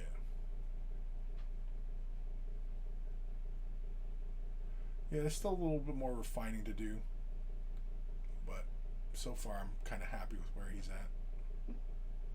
Can't really see well on the camera, but around the shoulders, the yellows into the pinks, is that transitioned or is that just a hard cut off? It's mostly hard cut off. Okay. Yeah. Yeah, because the yellow doesn't sit on top of the magenta very well. And I used a fluorescent yellow on top of that green. It was basically green, and then I took that blue contrast, what is it, Talistar blue, and I thinned it down and laid that and built a deeper tone towards the spine.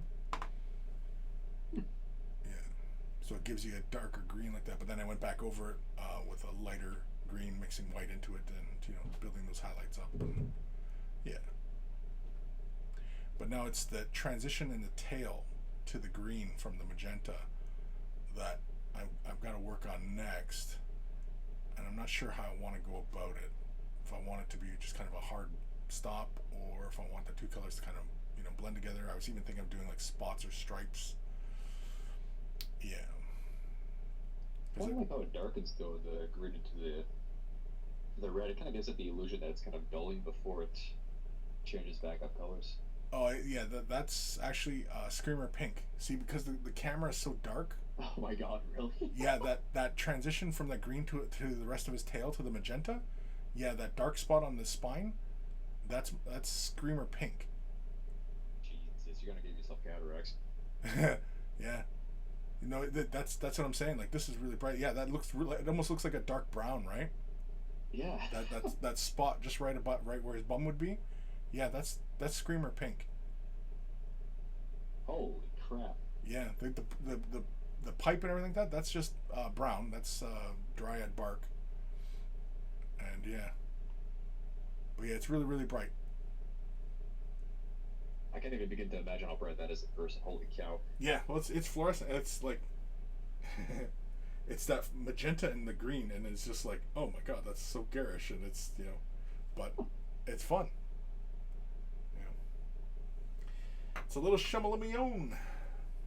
Yeah, so I think I'm gonna do all the skinks like this guy, with this blue and orange crest apparently. If we're calling it a crest. Kim, they look good. Are you looking forward to getting them done? Am I looking forward to getting them done? I am looking forward to getting them done. Get her done.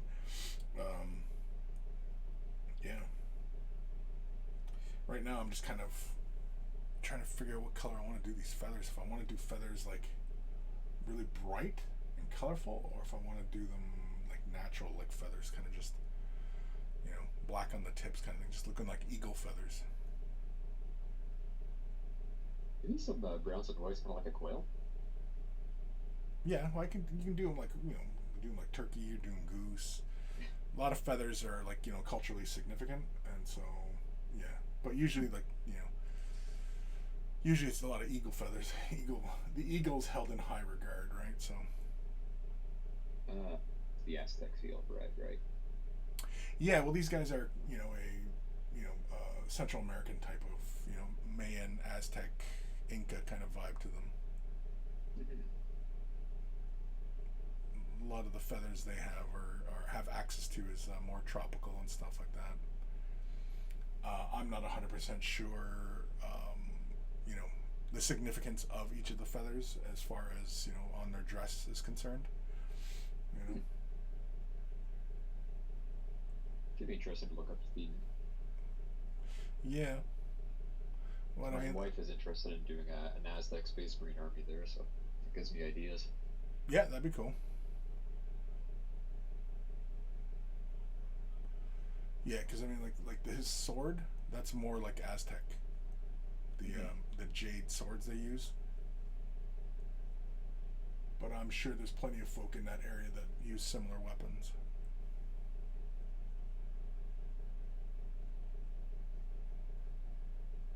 Yeah, I'm not sure which way to go with the feathers. Maybe once I start doing maybe the gold bits. So, speaking of which, let's, I guess, start playing with some gold. Screw it, let's do some gold. All right. So we had Dryad bark as the base. Let's go.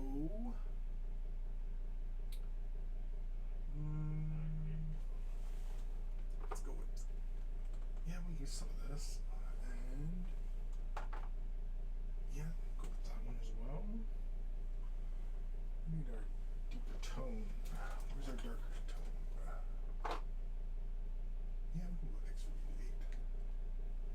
I think that should be enough. Actually, maybe this one. What's this one? Battle Brown. Oh, you know what? I like that better. Battle Brown. Yeah, we'll do that. We'll do these three colors. So to do my gold, for the moment, to get it going, I'm going to. Ooh, shit! I'm running things over now. I'm going to start off with some XV88. We're going to do some non-metallic metal. We're going to do some gold. I've already based the gold bits in Dryad bark, but it's going to be a fairly abrupt start to the color because I'm just basically the brown was just to, you know, lay on top and kind of block things in. So XV88, we're basically going to leave a lot of the Dryad bark in the darker tones, in the corners, recesses, and stuff like that.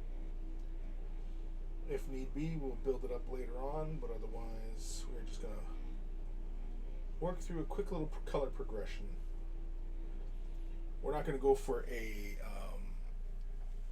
super detailed non-metallic metal look. We're going to go for a fairly shorthand version of non-metallic metal, which is like, the style in which illustrators use and the very common non-metallic metal people think of for non-metallic metal. And I'm getting tired of saying non-metallic metal. Okay. Let's find a home for this. Let's go right here, right beside the blue. So that's XV88. And yeah, we'll grab this brush. Do we need any thinner? You know what? Yeah, let's use a little thinner. Even though it's already thinning on the palette, I'm going to use a little bit of Lamian medium and thin this down just a drop. Just a drop.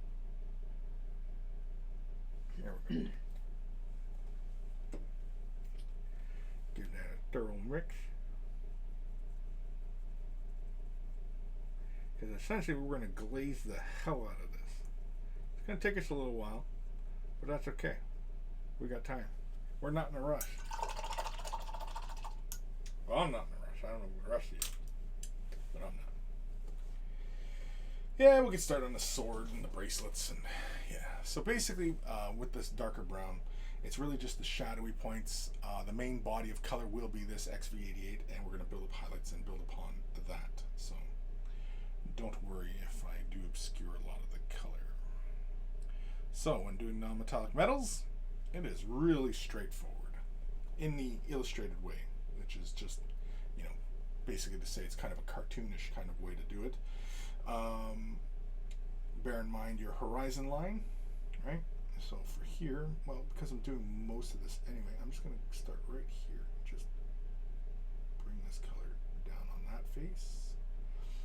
Pretty much a majority of that facet was covered in color. Here, you know what? I pretty much just use this color on a majority of these surfaces.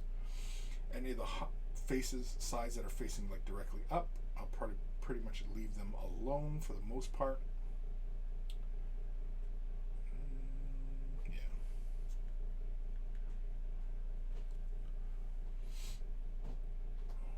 Any angles that are kind of facing directly upwards should stay mostly dark, and any points that are facing downwards should be fairly bright for the most part.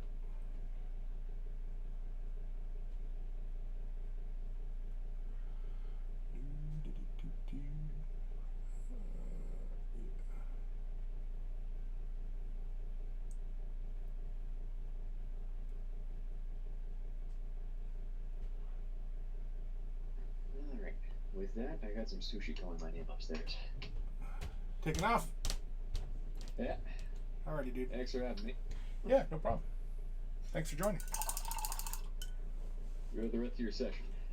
Yeah, I'll probably be jumping off in probably another half hour, so who knows. Unless, of course, I get right into what I'm doing.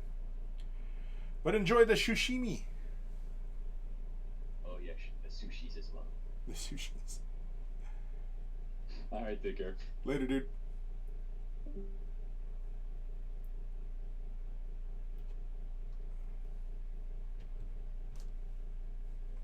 Just going over some of the areas again, just to build up a bit more stronger tone. Again, I'm probably spending a little bit more time than is probably necessary, considering that, you know, this guy just, you know, really doesn't need to be, you know, like, we're not entering Golden Demon with this guy or anything like that.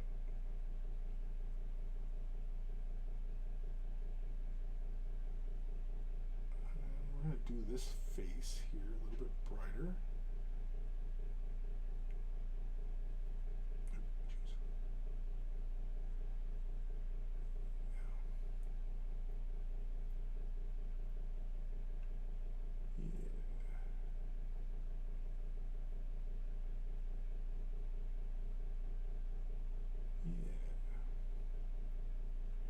Again, it's not a realistic interpretation of non-metallic metal. It's more of a stylized approach.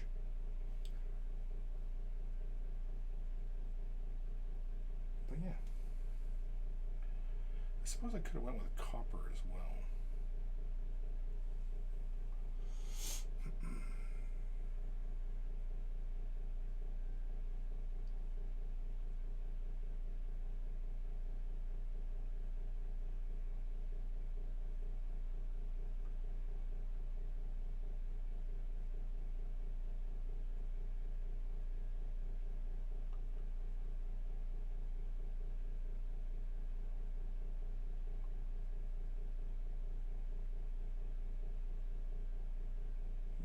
I'm just filling in the details.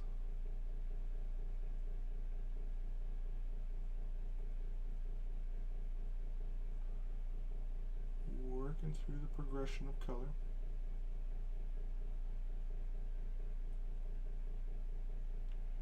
Again, because I have the color in a thinned out fashion, we can slowly layer up and build through our transitions.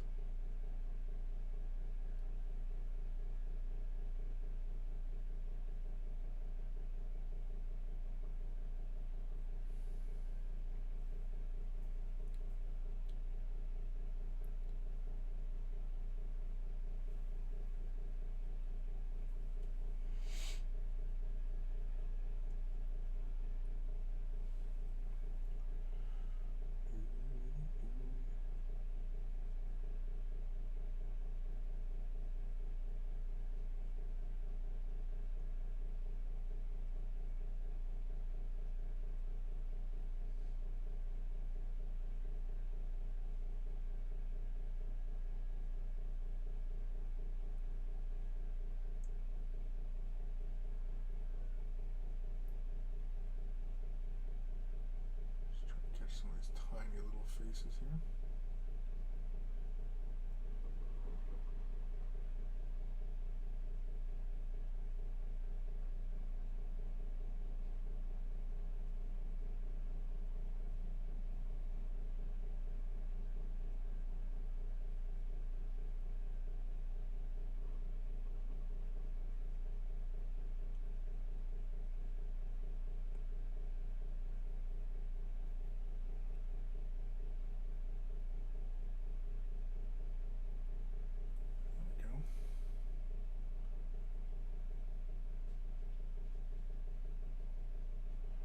Yeah, it's alright. We're off to a decent start, I think. Wish I could get to the other side of the sword, though, better. I think I might just have to fake that look, I think. I'm just going to have to fake it. So, under scrutiny, it will not pass test. Just grabbing a little dry bark to see some little details I missed.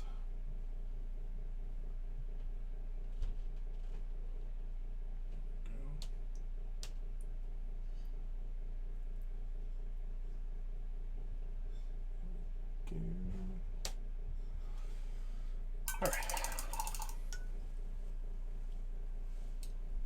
Oh, excuse me.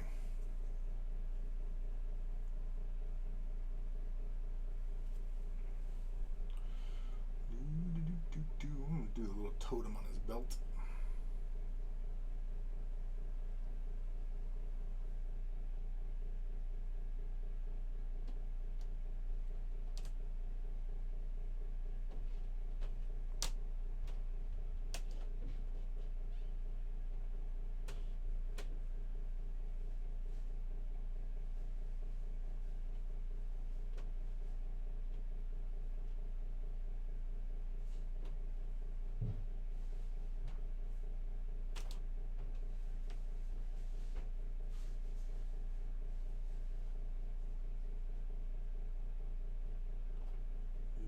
You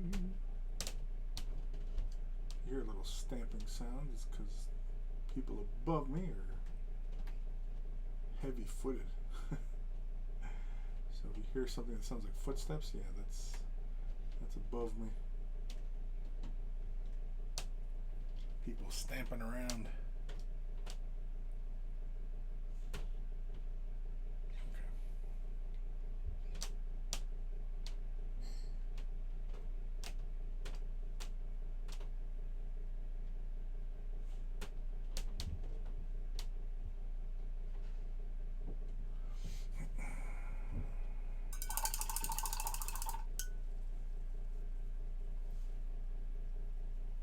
I suppose if I really wanted to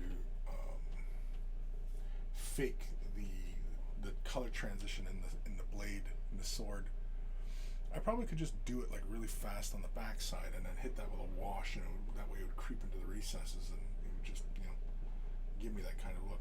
Or maybe I'm overly fussing these details, because initially I was not planning on going this in depth with this model. Yet here I am painting non-metallic metal on these surfaces. Something that I normally don't concern myself with.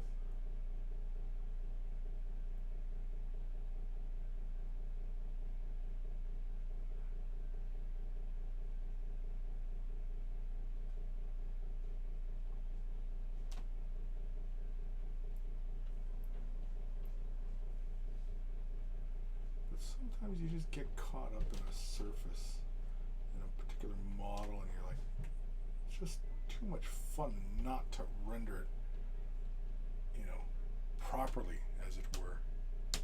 You know. Or maybe that's just me. That's entirely possible. Oh, should I even attempt the inside of that blade? I almost don't really want to, but screw it, let's do it. I'm just going to do something very, very fast through that surface. Basically, I'm just going to catch just the high points, bring it all in a uniform direction, like so. Let's do that end of the blade. Yeah, just something along those lines. You can see just the inside of the blade has been painted. It's a pain in the ass to get to those spaces, so I don't really feel like fretting it. But yeah.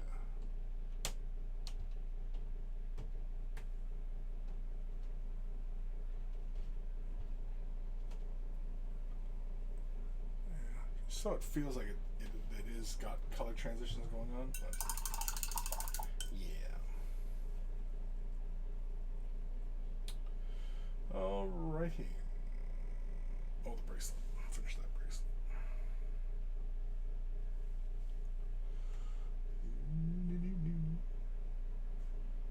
Yeah, because technically, if we were doing like a good and proper non-metallic metal, we would have to have the reflections of the skink's flesh and all these other things going on, the environment. And who wants to be troubled with that stuff? I know I don't feel like it. I don't know about you, but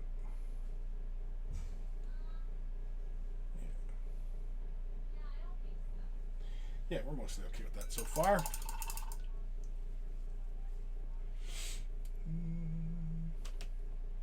Let's do his. He's got like a little ring in his forehead there, and then there's also his another wristband there. On his blowgun, he's got rings on it, but I don't know if I want to do like the whole blow dart gold or just those rings and the end thing. Oh, I imagine we'll figure that out once we get there, I suppose. Let's do those rings.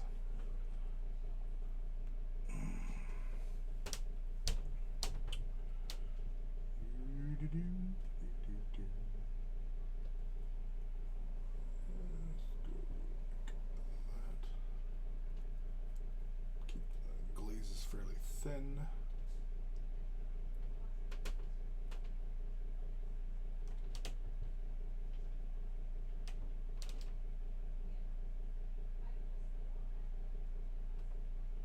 Yeah, that's all right.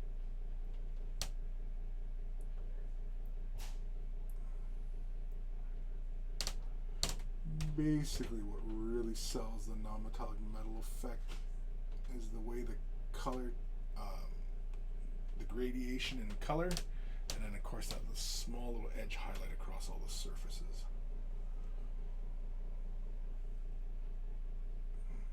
That's what convinces the viewer that they're looking at something that's shiny.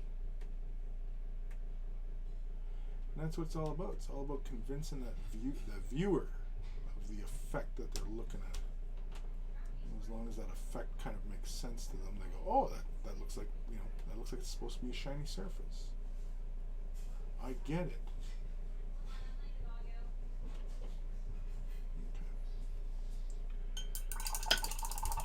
Okay.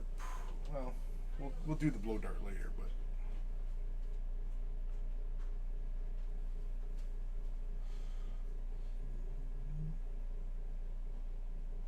Try not to hit this face.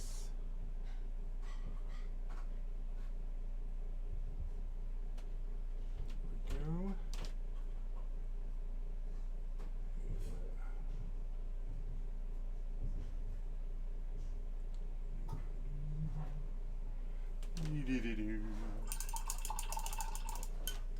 Alright. Let's jump over to another color. Let's jump over to Balor Brown. You can see it hasn't been used in a while. It's pigment's all separating from the medium. So we have to give it a really good shake. Oh yeah.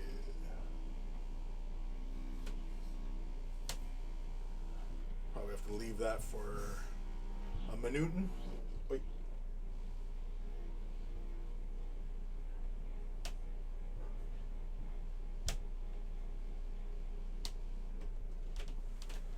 There we go. Nice and mixed. Still good to just give it a quick little, you know, couple shakes there just to make sure. And let's put this right beside the last color. What the hell was the last color? Oh, XV88, that's what it was. Just slapped it there and I didn't even know what I was doing. Got a nice little mount here. And we'll slap it right there. Just in case we need to create like a transition color on there. We have the wet palette so we can work with that and make it nice and consistent. Oh, medium. Chuck a little limey and medium on that.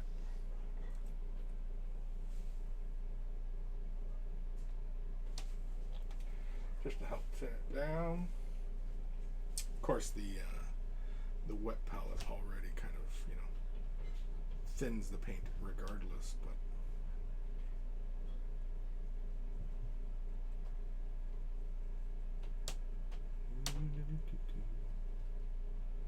yeah.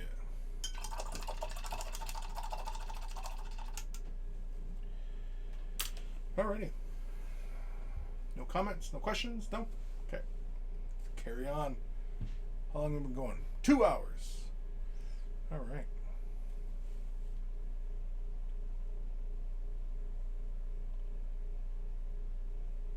What is this color again? Balor Brown. That's it.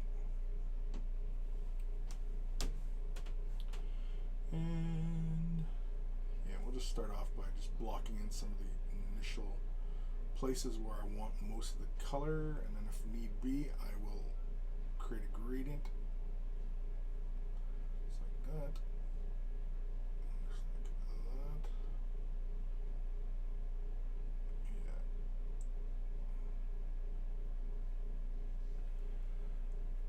Yeah, so I'm just creating just a slight little horizon line there with this color.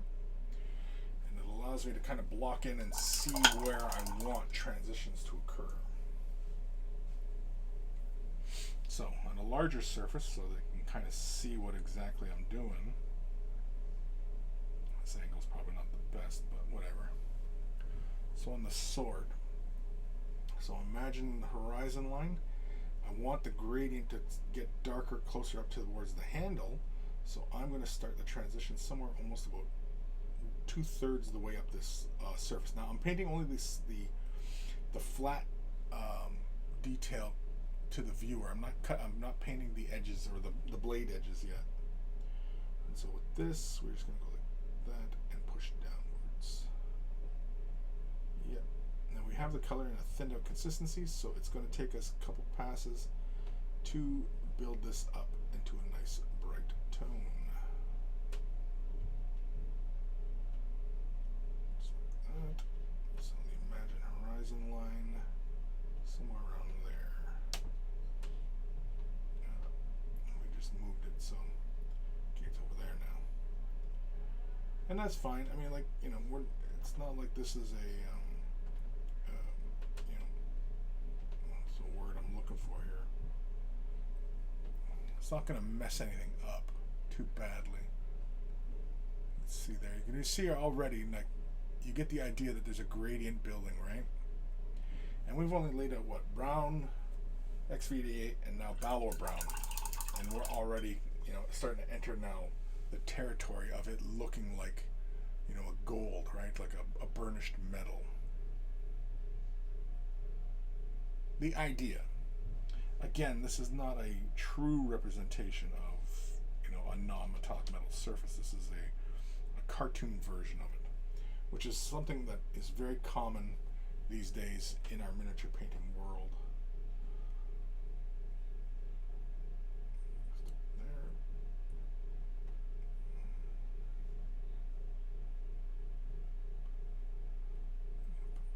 Pull this color back some more. As long as you keep your color fairly thin, you can lay down quite a few layers without the paint getting chunky.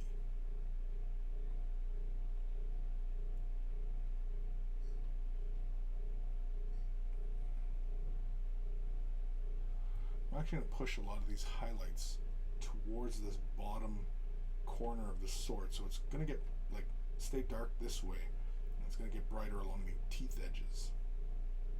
Teeth edges? Edge of the teeth? English has failed me.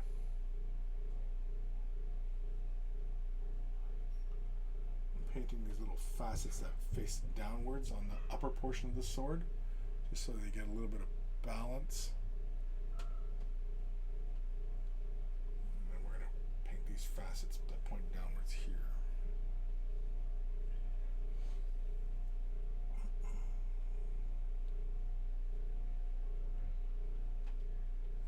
Again, because we're glazing, we are pushing the color where we want the color to get intense. Intenser, I should say.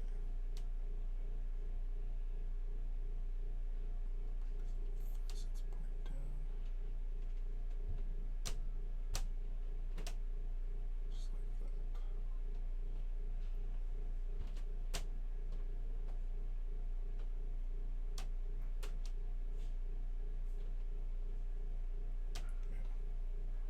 So on camera there, that's starting to give the impression of non-metallic metalness, right?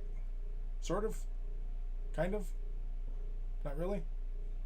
Yeah? Too bad.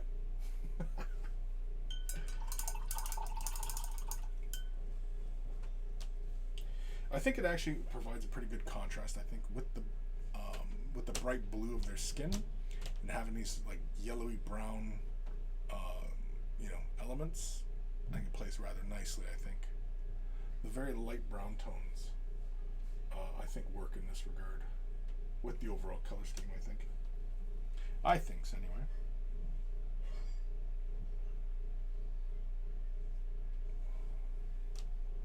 I'm gonna work on that little totem thing on his belt.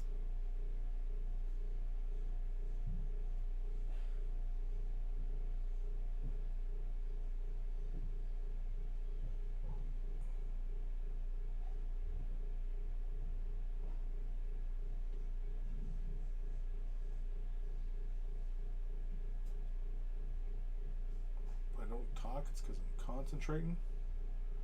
It requires all my brain power. All the brain power.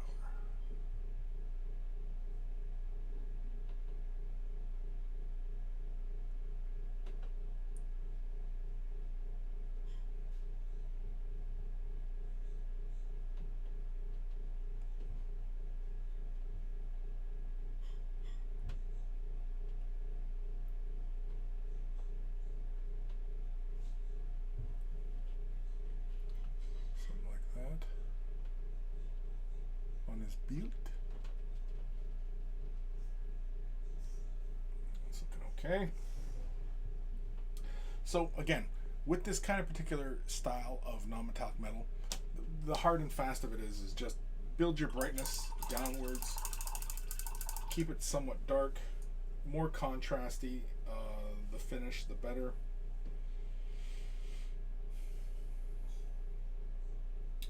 Non-metallic metal really isn't that complicated, especially in this style. It's really kind of, I want to say, almost pedestrian. It's not difficult to figure out.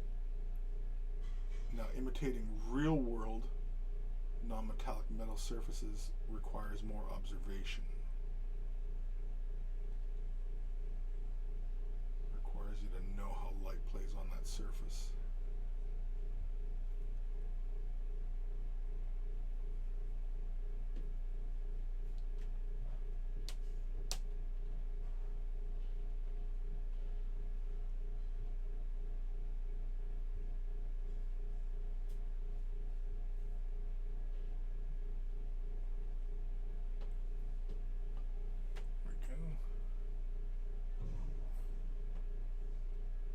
Yeah, we're having fun. We're having fun.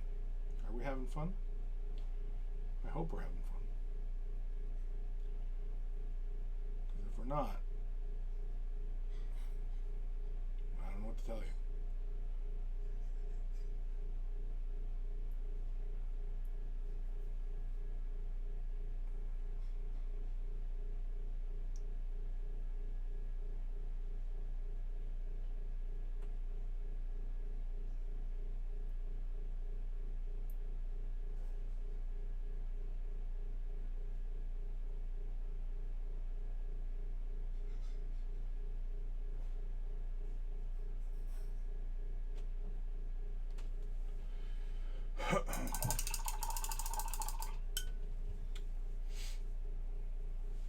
I kind of dig how dark kind of gold it is. I think I'm going to keep it within this realm of like a yellowy, like a darker yellowy brown. A lot of times you see it get pushed into really kind of light white tones. I think just a very minimal amount of white will be used. I think I want to keep this sort of, very kind of rough gold feeling. It's not going to be, bright shiny gold. It's not like a, gold statue kind of thing.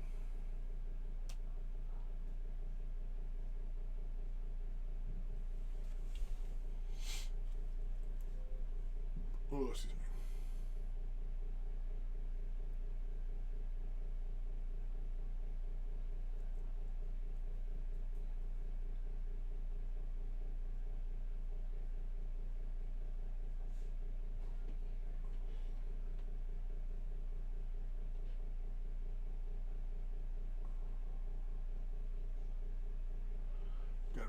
careful. I got a lot of water in my paint now. It's been sitting on the palette for a while.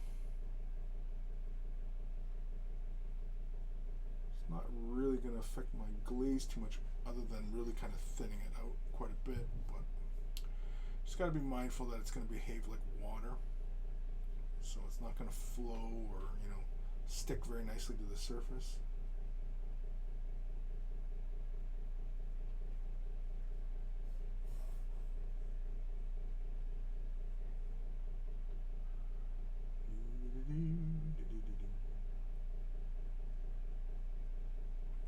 Again, I'm just trying to catch some of this detail in behind the shield or the sword,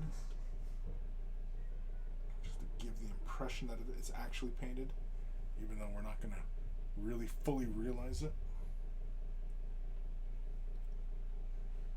Just because it's a pain in the ass to get into that space. That's the only reason. Just avoid some of the trouble of getting it done.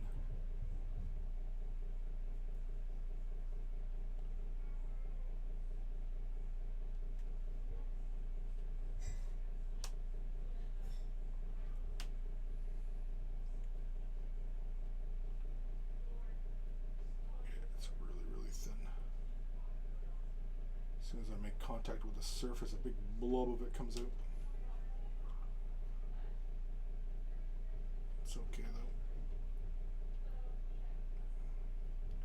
Again, when you're doing this kind of thing, just be mindful of your brush strokes. Just be mindful.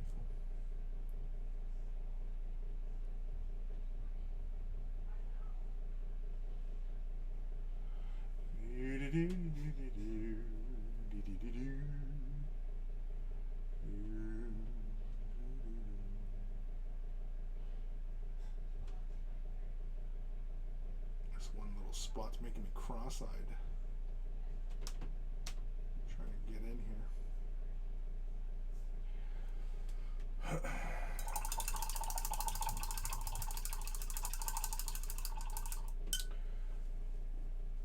Just a couple passes on some of these small areas, but otherwise we can move forward on the next color.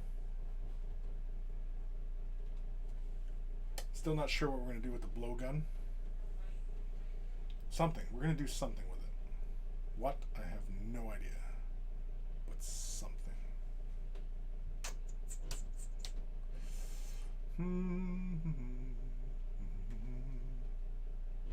So far I'm digging it though. I'm digging it. We're having fun. That's the next important thing. We're having fun.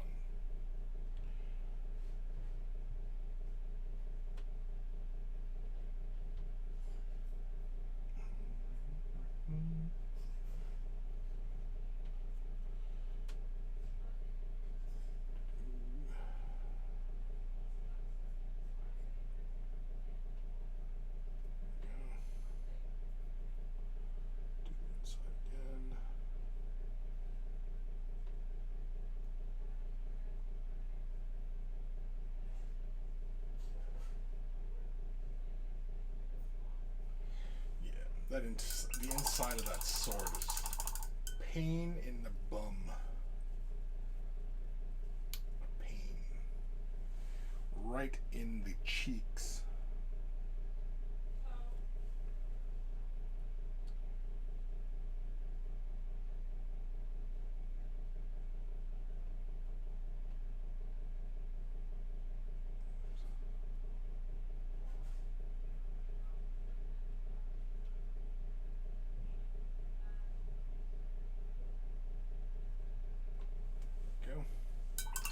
Alright, on to the next color. Next color is going to be Ungor Flesh. That's the next one we're going to do. Coma. I did win the first game of Age of Sigmar 3rd Edition with my Maggotkin. Cool.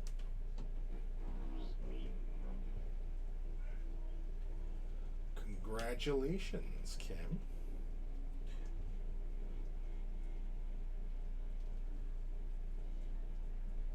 Now, did you win through sheer tactical genius, or because it's getting late?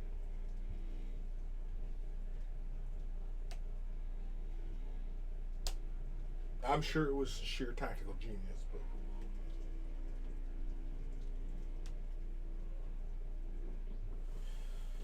there we go. Nice throw mix. Give it a little shaky poo. Can we move the wet palette over? Yeah, we can move the wet palette over. Oh, got cords in the way. There's all sorts of cords and wires in my desk for cording and wiring.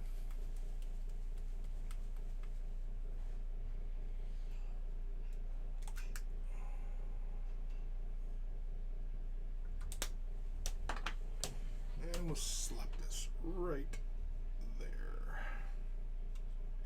Nice and orderly. Oh, yeah, we'll throw a little lammy and medium in there, just to tint it down just a bit. Just a bit.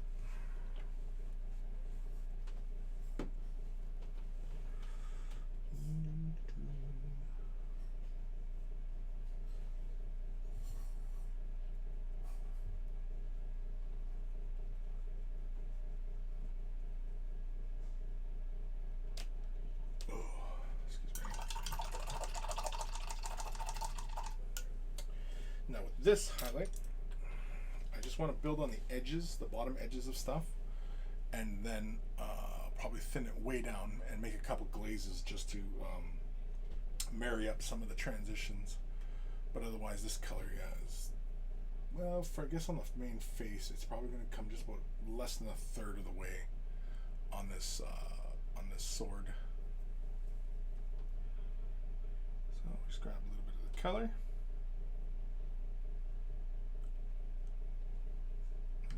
So, and we'll start up on the, how do you start up on the handle, I suppose.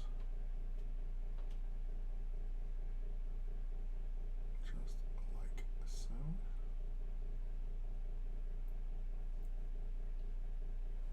Yeah, now we're getting into the realm of really creating contrast here on those surfaces, because we're really starting to get into some really bright tones.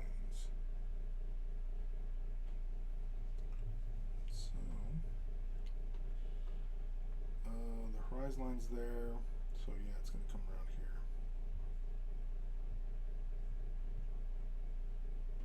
Just like so.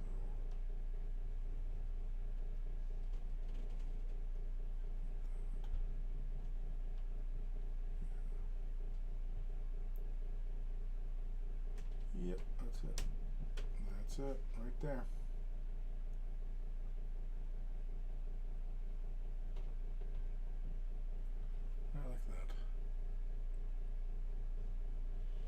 See how we're getting nice and bright now?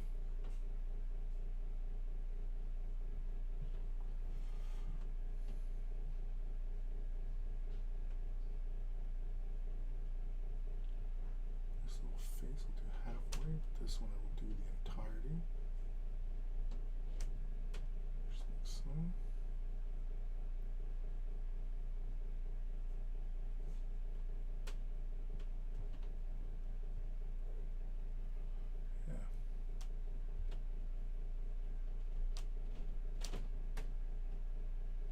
Just like that.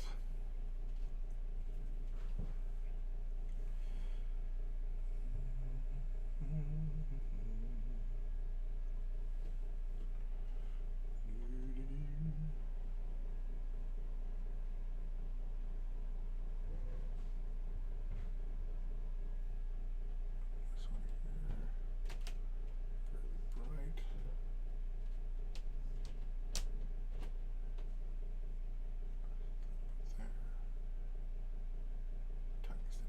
There.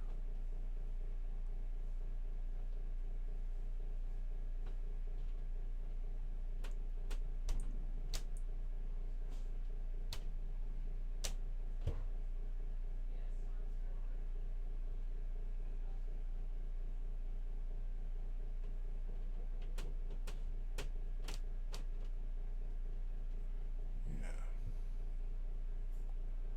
So now you can really see we're building a gradient there, right?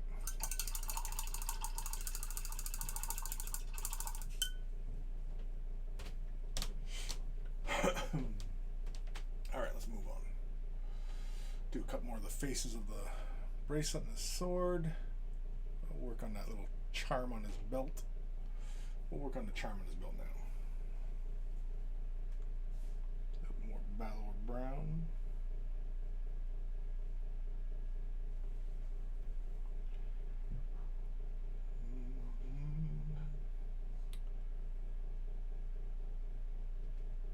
Let's push it this way. Not too far.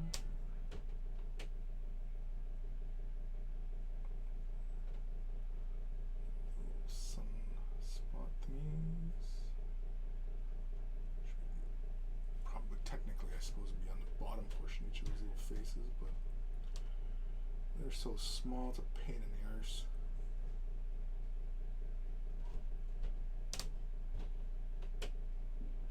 Right in the arse.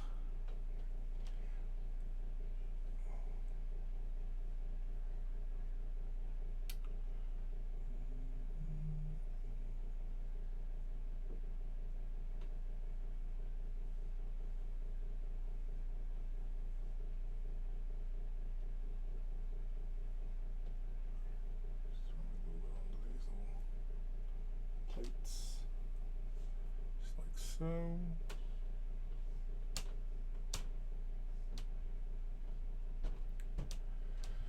Yeah, that's it. That's all it takes. I know a lot of people have this impression that doing, you know, this kind of style of non-metallic metal is very difficult. It's not. Just got to pay attention to what you're doing. That's all it is. And if you're used to glazing or, you know, working with really thinned out paints, it's even more straightforward.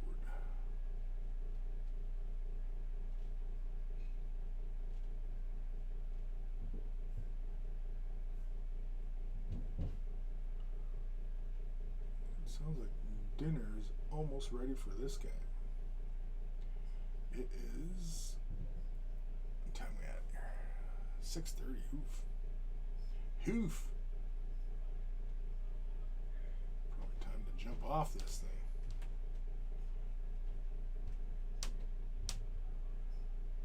Time to hop off. Just a little bit of highlight there. Just a little highlight here. Yeah.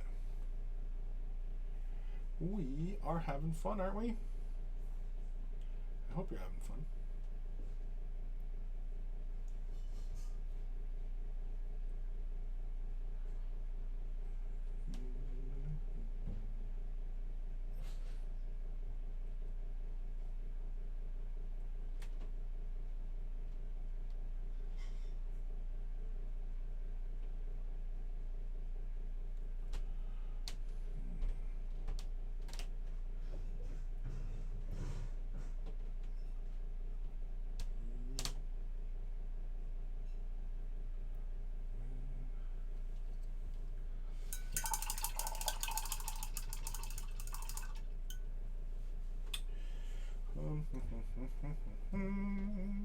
Alright, that earring is crushed and has a rest.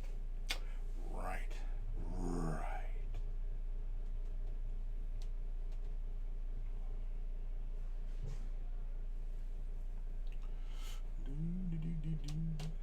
That's too much paint.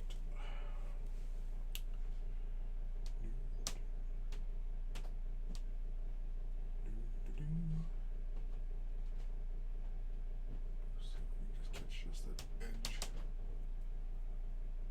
This side.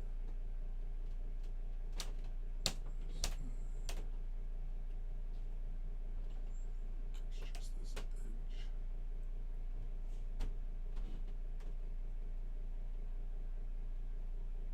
Now.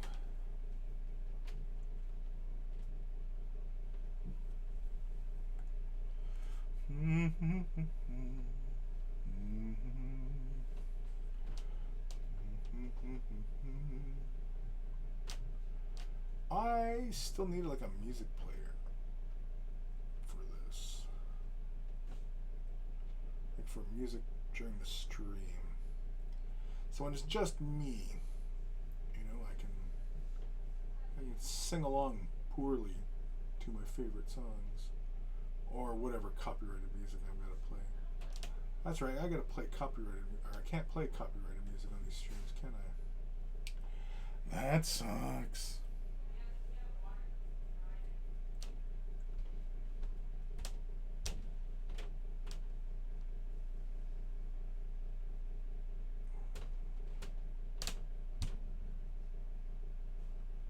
Goddamn people like stamping around my house. Stamp, stamp, stamp.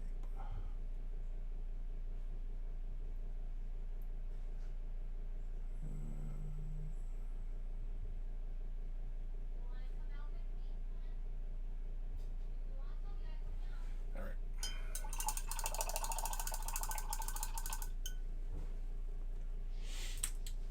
All right. 2 hour 26 minutes. I think we'll take a break there.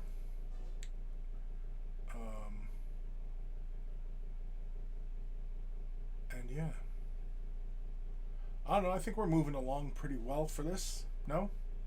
Yes, no? I think so. Yeah, I think we'll stop there for the moment. Tune in next time as we continue our work.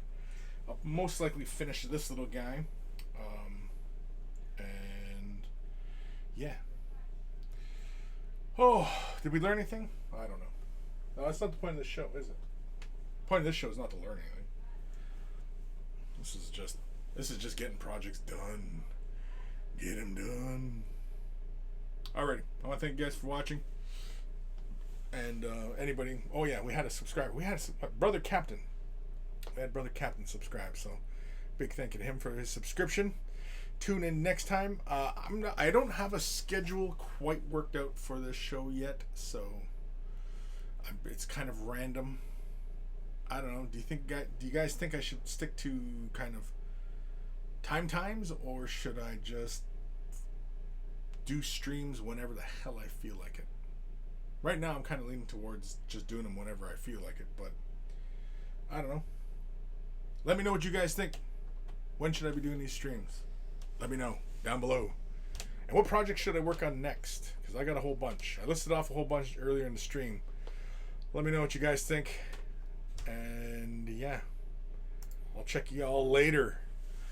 Later. Dun dun dun dun dun dun dun dun. Dun dun dun dun dun dun dun dun dun. Dun dun dun dun dun. Oh, I gotta clean up my wet palette. Or put a cover on my wet palette. Cover it up. Later.